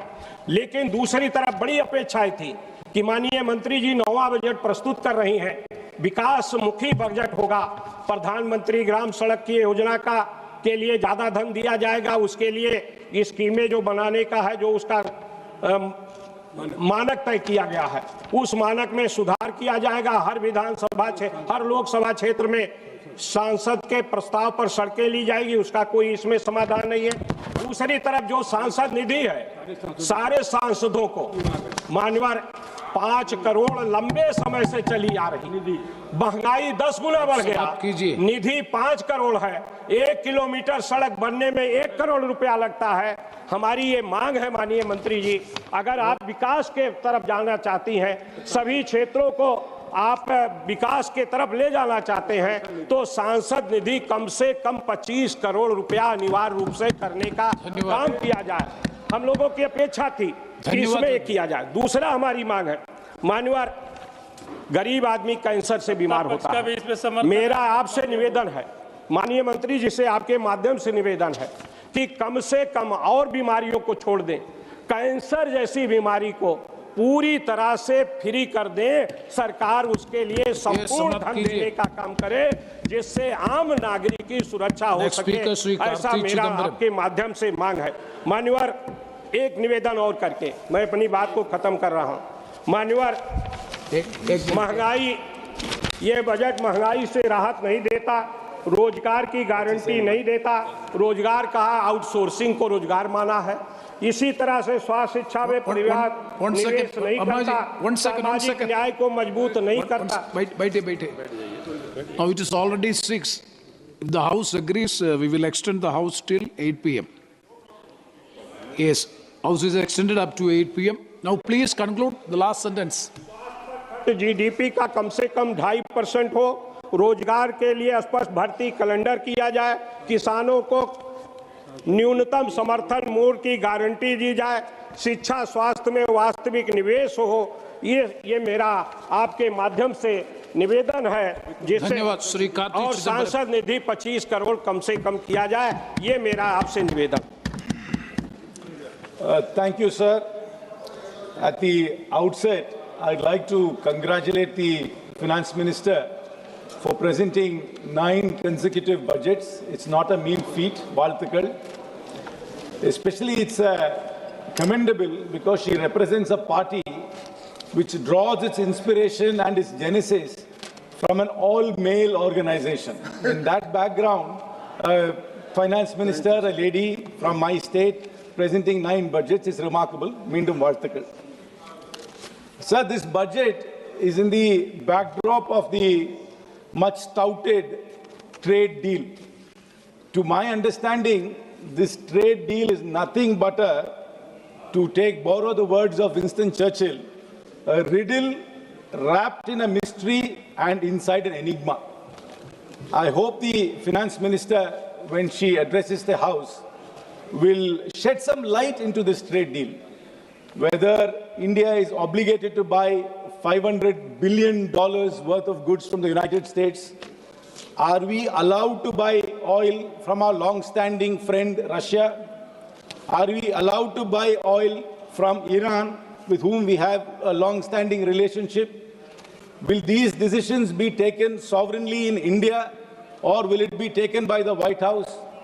Are we obligated to buy oil from the new colony of America, Venezuela? And most importantly, are we going to allow agricultural products of America into India and zero tariff? If so, what products? The Finance Minister must tell the House and the nation, because we are none the wiser from the statement of the Commerce Minister, because every time he comes and says, it's only, he points the finger at the foreign minister. The foreign minister is pointing the finger back to him, and the agriculture minister is completely absent. I hope the finance minister will, fill this gap and answer on behalf of her cabinet and all her colleagues on what this trade deal actually means. Sir, that if you look at the attendance here in the House, it's quite sparse. This is quite indicative of the mood about a budget. Budgets are losing relevance, sir. People are losing interest in budgets. And this is a reflection of that. And if members are not interested, it also means that their constituents are less interested. There is a reason for this, sir. Before I get into the specifics of this budget, I'd like to go down memory lane and recollect some of the landmark schemes our Honorable Finance Minister has announced in the last 9 years. Amrut, Sankalp, DigiGon, National Nutrition Mission, National Infrastructure Pipelines, Startup India, Seed Fund, PM Garib Kalyan Package, PM Internship Scheme, Mishti, National Monetization Pipeline, Operation Greens, Deep Ocean Mission. All these, when they were announced, were greatly lauded by the newspapers and the media. But if you actually look at the details to see where the implementation of all these schemes are, you will be very distressed. I hope the Finance Minister in her address will go back to the 9 years and recollect the scheme she has announced and give us a status report of each and every scheme and where it stands today. I'll give a few examples, sir. In 2021, the government launched the PM Formalization of Micro Food Processing Enterprise Scheme, PMFME, allocating 10,000 crores to supposedly to support 2 lakh micro food enterprises. But after 5 years, sir, only 60% of the funds are spent. Then we have the Animal Husbandry Infrastructure Development Fund, which announced 15,000 crore for dairy and meat infrastructure. But after all these years, only 30% is utilized. Then we have the PM Mitra Parks, 7 mega textile parks with 4,445 crores was announced. But after 5 years, we only have 15% of the works done. I hope our officers are taking notes and they will give us the status reports of all these schemes which they announced in such great fanfare before. And in the same budget, they announced the PM. So these are all tongue twisters, sir. Atan Nirbhar Swasth Bharat Yojana. தமிழ்ல ஏதாவது ஒரு 2-3 பேரா வைங்கம்மா. ஏன்னா one வாயிலே நுழைய மாட்டேங்குது. எல்லாம் ஹிந்தியிலே வைக்கிற பேர்ல. ஏதாவது ஒரு பேரா தமிழ்ல வைங்க வரும்போது. நடக்குதோ நடக்கலையோ தமிழ்ல ஒரு பேர் வச்சிருங்க. 64,000 crores, 64,180 crores has been announced to strengthen healthcare. But only construction is going on in most of these places, including AIIMS in Tamil Nadu. But there is no manpower in most of the places. There are no trained doctors, no trained nurses. So again, this is all bombastic announcements without actual implementation, anything on the ground. Then we have in 2020-23, they announced the PM Divine for the Northeast. 6,600 crores was allotted, but the fund utilization is not even 18% till date, sir. Then we have the Desh Stack e-portal. I mean, I don't even know what this portal does, which allotted 400 crores for skilling and job discovery. Failed dismally. The portal exists, but nobody trusts the portal. Then in 2023-24, through the Govardhan scheme, 10,000 crores was allocated for 500 compressed biogas plants, out of which only 40 have been operational till now. This, sir, the target was 500. Then in the Amrit Dharohar scheme for conservation of 75 wetlands, 3,000 crores was allotted, but barely 10 pilot sites are there, sir. And in 24-25, they announced this great internship scheme. They said that 1 crore people will get internships. Actual offers are only about 15%. Even among the people who got the offer, about 20% of them dropped out. So that scheme is again a failure, but they announced it as if it is going to transform the entire landscape of employment for young people in India. So then the PM Surya Ghar rooftop solar for 1 crore households, where only 24% of the target is still achieved, sir. Sir, again in 25-26, Urban Challenge Fund allotted 1 lakh crore to reform cities, but utilization stands at 2%. Then the PM Dhan Dhanya Krishi Yojana, 1.44 lakh crores over 6 years, sir, but still farmer support, whatever they were promised, is not got, sir. So if people are losing interest in budgets, it's because only bombastic announcements are made and nothing is implemented, so nobody takes it seriously. It's a clear reflection. Parliamentarians don't take it seriously, and the public don't trust any of these announcements made because there's hardly any implementation of these schemes. Sir, I will tell you another very shocking fact, sir. Last budget, Madam announced 100 crores for a Makana board establishment. I do not know which state was going for election. They announced this 100 crores. Not 1 rupee has been spent till date, sir. Not 1 rupee in that. Where is this board? Have you even formed it? This is the status of all these schemes, sir. So coming back to this year's budget, sir, she has announced integrated textile program with 5 subparts. Then when they renamed Manrega to VBG Ramji, there was a lot of pushback because they removed the name of Mahatma Gandhi. Now they have come up with another scheme in the name of Mahatma Gandhi called Mahatma Gandhi Gram Swaraj Initiative. Then there is an infrastructure risk guarantee fund. Then they have announced 20 new national waterways. They have allocated 20,000 crores for city economic regions, dedicated rare earth corridors in Orissa, Kerala and Tamil Nadu, allied health professional institutions to be set up among countless others. So all these announcements, if you look at it 1 or 2 years later, will only be there on paper and nothing would have been implemented. Yes. This is the reason why budgets are becoming irrelevant and the announcements made in budgets are only bombastic and have no meaning at all, sir. Sir, forget about these bombastic announcements, sir. What hurts me the most about this budget, sir, it always lacks empathy. And again, the finance minister has shown the true colors of this government, sir. Disability pension, which the armed forces veterans were getting, was tax exempt. And in this budget, they have brought it under tax, sir. For soldiers who have laid their lives for India, for soldiers who had become disabled in fighting war. This government hides behind national security and patriotism all the time. But when it comes to action, This is the reality, sir. Thank you They very don't much. respect our soldiers. They are now going to tax disability pension. People who have been getting this pension for years will have to start paying income tax on it, sir. I wish the finance minister withdraws it, and when she replies, I hope she gives an account of all the grand schemes she has announced in the 9 years and show where the status of this is, sir. Thank you very much, sir. Thank you, Mr. Karthik. Very good, Karthik. Next speaker, Sri Jagadish Chatterjee. Thank you, Chairman, sir, giving me opportunity to speak on the budget. And I'm very much happy to congratulate our Honorable Finance Minister for her consecutive 9th budget presented. And according to me, it is a matured budget and perfect budget for the strongest base, creating a strongest base for the Vikasita Bharat. What Narendra Modi ji is a dream.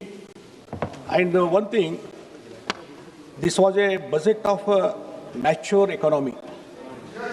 For an economically stable country and by a government that is confidently looking beyond today, Union budget 26-27 signals a shift from crisis management to long-term nation building.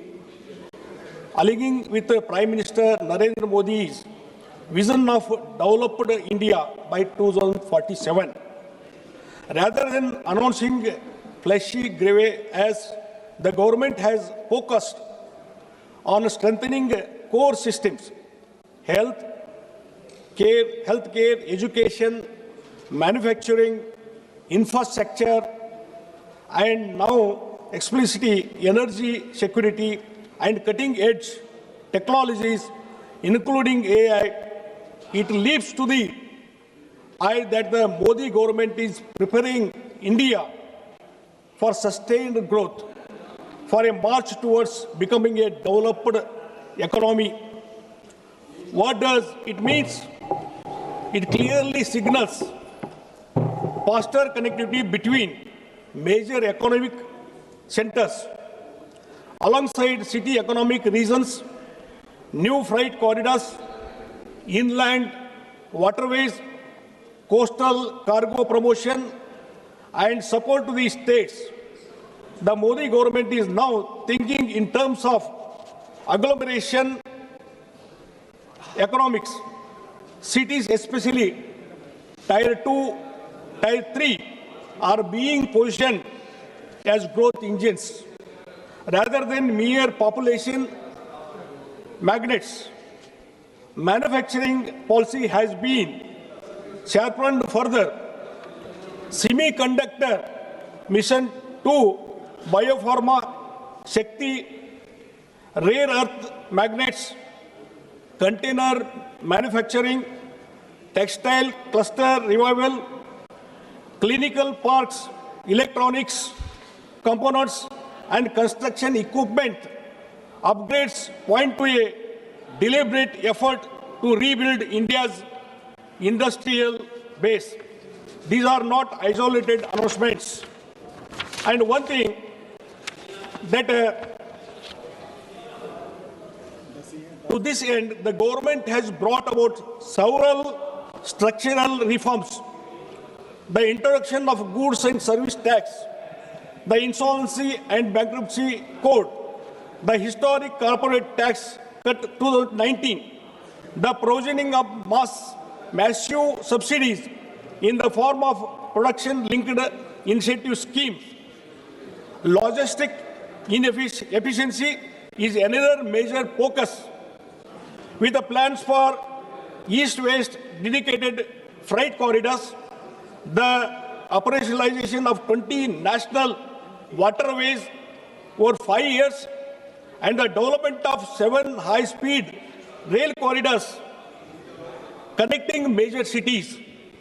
The emphasis on urban development with a budget of 25,000 crore over 5 years acknowledges the economic power of agglomeration and the role of cities play as an engine of growth. The establishment of 5 regional medical hubs will not only boost medical tourism, but also domestic health care capacity, complemented by plans to train 1.5 lakhs caregivers and 1 lakh allied health professionals over the next 5 years. And one thing, the proposal to create 5 inner city townships near industrial and logistic corridors is timely and strategic. If supplemented with an outreach to talented Indians abroad, particularly in the US, it could catalyze a reverse brain drain, an essential ingredient for true Atmanirbhar self-reliance. AI has been a focus, and cloud services data centers have been provided with a 22-year tax holiday. All these, so many things that is highlighted in the budget. I am not going to go details about it. And one thing that regarding this 7 high-speed rails corridors, Honorable Prime Minister declared, and I humbly request Honorable Finance Minister to declare another important railway corridor. Mr. Somanaji also here, Railway Minister, and Vaishnavi is also declare. I request high-speed rail corridor from Bengaluru to Bombay. It will cover most of the part of the Karnataka. So I request humbly to announce 8th corridor also. This will help to the Karnataka.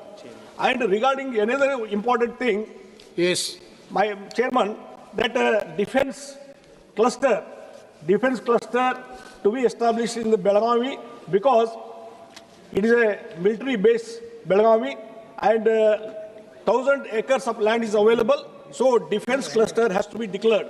And another important thing, Kalsa Banduri drinking water project. Already Mahadevi Tribunal has awarded 3.5 to more than 3.5 TMC water for drinking water purpose. So it is implemented. Definitely it will help for the development of that area is concerned. And 2-3 minutes, sir. And one thing, Chairman Saab, that regarding this Madai issue is concerned, Environment Department and the Forest Department, it is pending. If the concerned ministers take an interest and even convince the Goa government also, that will be clear. Definitely it will help to the drinking water project. It has to be cleared. And another thing, one thing that Karnataka government always, that CM of the Karnataka always critical about the Modi ji government, what are the steps taken, and every time he criticizes the budget. Every time, no allocation, nothing. But the last so many years, what is happened to the Karnataka? 1,000 lakhs together railway project has been announced. National highways has been announced. I want to say that Karnataka CM has not at all taken interest for the land acquisition of for railway projects and national highway. Because of non-land acquisition, all the projects have held up last 5 to 6 years. Every time you are insisting, and unnecessarily he is criticizing the union government. And regarding looking into the budget, all the projects is concerned, if it is implemented, definitely it will help for the Karnataka, because Bengaluru regarding this is reflects Prime Minister Modi's strategic vision for the Karnataka. This vision priorities several key areas, including high-speed connectivity, frontier technologies, MSME liquidity support, green tourism development, agricultural renewal, and human capital. Union budget positions Karnataka as a national growth engine in semiconductors, biotech, IT, aerospace, clean energy, advanced manufacturing, tourism, and innovation, with 12.2 lakhs crore potential capex sectoral mission, exercising 2 lakh crore, and policy. Certainly, the Modi government is scaling Karnataka's strength into a global leadership. He has to understand, Karnataka people, government has to understand. So, he has to clear all the projects. Acquisition has to be completed.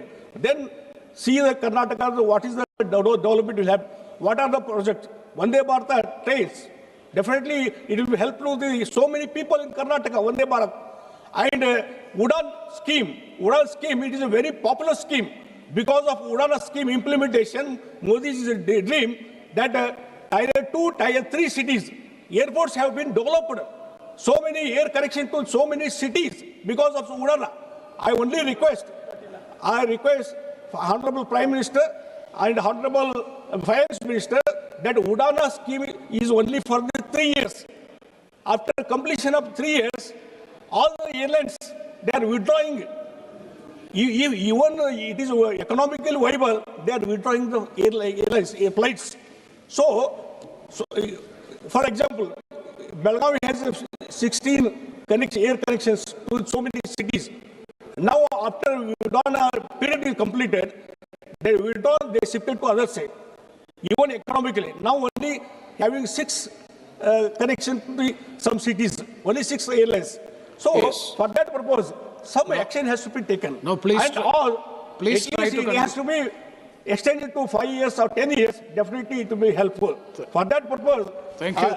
Lastly, I conclude that this budget, the union budget, firmly positions Karnataka as a core engine of India's growth under the Modi government.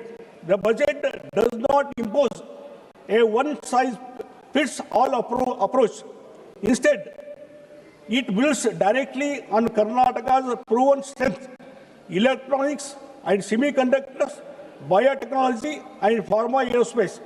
By strengthening infrastructure, clean energy, leadership innovation, and the export, the Modi government is ensuring that Karnataka remains globally competitive while delivering inclusive growth of home. This budget enforces a clear message. Under the PM Modi, entire India, Karnataka is a growth engine of Vikasita Bharat. Thank you. Where innovation meets infrastructure and heritage meets high technology. Thank you very much. Thank you. Thank you. Next speaker, Sri Abhay Kumar Singh.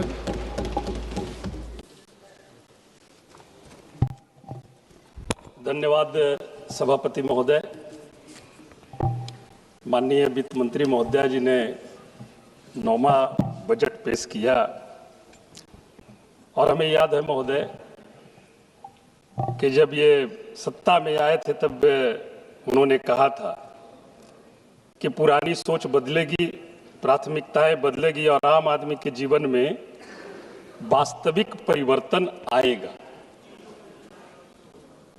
महोदय, यह 2026-27 के budget को देखकर प्रश्न उठता है, क्या बदला और किसके लिए बदला?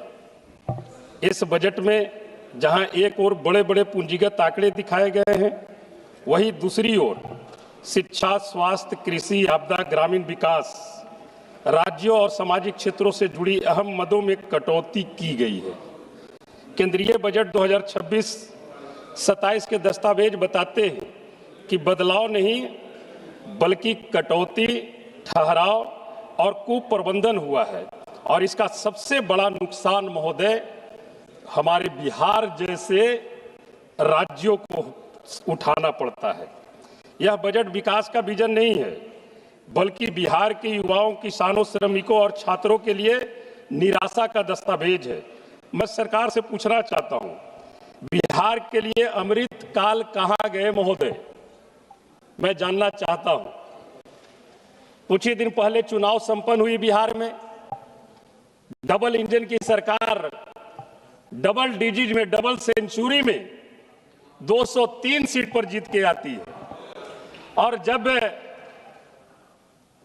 चुनावी घोषणा में जब उन्होंने कहा कि हम आएंगे तो जातीय गणना हम कराएंगे और इस बजट में जातीय गणना पर किसी प्रकार का कोई भी बजट प्रस्तुत नहीं करना, यह बड़ा दुर्भाग्य की बात है महोदय। मैं ये जरूर कहना चाहूंगा कि डबल इंजन की सरकार जिसे आप कहते हैं, ये बिहार पर सबसे बड़ा असर इस तरह के बजट से सबसे बड़ा असर बिहार जैसे राज्यों पर पड़ता है।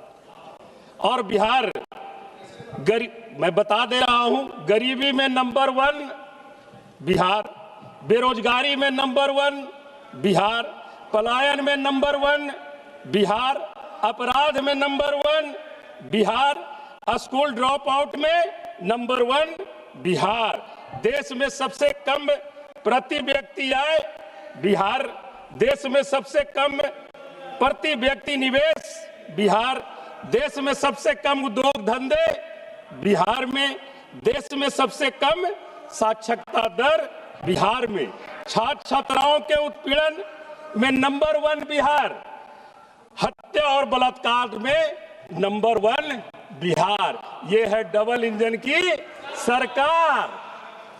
ताज्जुब की बात यह है महोदया, एक 2 पॉइंट और मैं बताना चाहता हूं महोदया। केंद्र सरकार ने स्वयं एथेनॉल उत्पादन नीति लाई थी बिहार के लिए। उसके बाद क्या हुआ महोदया? सभापति महोदय, मैं बताना चाहूंगी, एथेनॉल उत्पादन नीति लाई थी केंद्र ने बिहार के लिए, और हुआ क्या? बोले थे उद्योग लगेंगे, रोजगार पैदा होंगे और पलायन रुकेगा। बड़े पैमाने पर 2025-26 में बजट में तेल विपणन कंपनियों द्वारा बिहार की एथेनॉल इकाइयों का खरीद आवंटन लगभग 50% घटा दिया गया महोदया, जिससे 17 संयंत्र बंद होने की कगार पर पहुंच चुके हैं और कुछ ने उत्पादन भी रोक दिया है।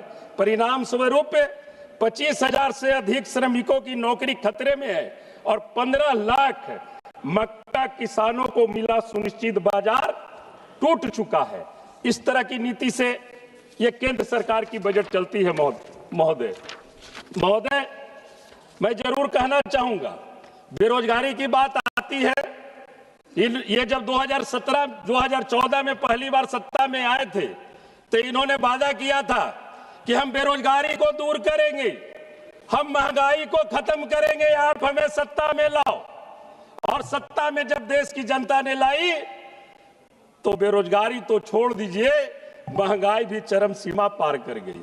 हमें याद है 2014 में जब 386 रुपये सिलेंडर था, 386 रुपये सिलेंडर था, उस समय सत्ता पक्ष के ही तरफ से एक माननीय मंत्री हुआ करती थी, वो सिलेंडर माथे पे रख करके डांस किया करती थी। और इसी सरकार में 1100 रुपये सिलेंडर हुआ। सत्ता पक्ष के लोग कोई किसी प्रकार का उनके कान पर कोई जू नहीं रहेगा। ऐसे बहुत आंकड़े हैं महोदय, मैं उन आंकड़ों में नहीं जाना चाहता हूं। सभापति महोदय, स्वास्थ्य के बारे में मैं एक थोड़ा सा उल्लेख करना चाहता हूं। भारत के नियंत्रण और महालेखा परीक्षा की 2024 की रिपोर्ट बिहार की स्वास्थ्य व्यवस्था की गंभीर विफलता को उजागर करती है। कैग के अनुसार राज्य में WHO मानकों की तुलना में 53% डॉक्टरों की कमी है। प्राथमिक व सामुदायिक स्वास्थ्य केंद्रों में लगभग 60% पद खाली हैं। अधिकांश जिला अस्पताल और CHC विशेषज्ञ डॉक्टरों के बिना संचालित हो रहे हैं, जबकि कई जगह ICU, ऑपरेशन थिएटर और ब्लड बैंक जैसे मूलभूत सुविधाएं भी उपलब्ध नहीं है।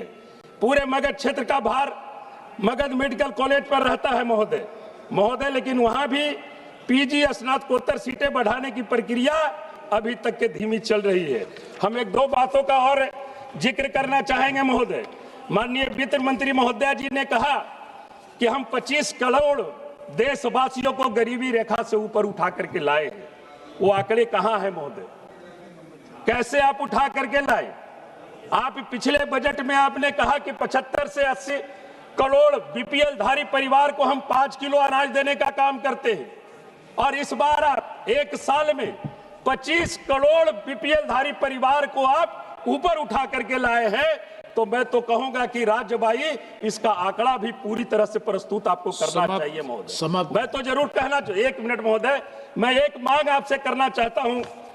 माननीय वित्त मंत्री महोदया जी, आप जिन्हें BPL को 5 किलो अनाज जो आप फ्री में आप देते हैं, आपके यहाँ डाटा है वैसे परिवारों से जो गरीबी रेखा से नीचे बसर करने वाले लोग हैं, उनसे जीएसटी टैक्स लेने का इस सरकार को कोई अधिकार नहीं है। उस परिवार को जीएसटी फ्री का एक आप कार्ड निर्गत कर दीजिए। रियल में आप गरीबी उन्मूलन की अगर बात करना चाहते हैं तो आप उन्हें जीएसटी फ्री का एक उन गरीब परिवारों को एक कार्ड निर्गत कर दीजिए। ये गरीबी उन्मूलन की बात होगी। माननीय सभापति महोदय, अगर मैं समाप्त कीजिए। एक सेकंड महोदय, एक इंपॉर्टेंट चीज है। पिछले वित्तीय वर्ष में भी इस पर चर्चा हुई थी। सुलभ और सुरक्षित यात्रा के लिए, सुलभ सुरक्षित यात्रा के लिए माननीय रेल मंत्री जी ने भी कहा कि जितने भी मेल एक्सप्रेस ट्रेन हैं उसमें जनरल बोगी कम से कम 4-5 बढ़ाई जाए। और हुआ भी था कि बढ़ाने की प्रक्रिया होगी, लेकिन अभी उस पर किसी प्रकार का इस बजट में भी सरकार के तरफ से किसी प्रकार का कोई प्रावधान नहीं किया गया है। ये इनकी गरीबी उन्मूलन है। हमारे देश के भी गरीब चाहते हैं कि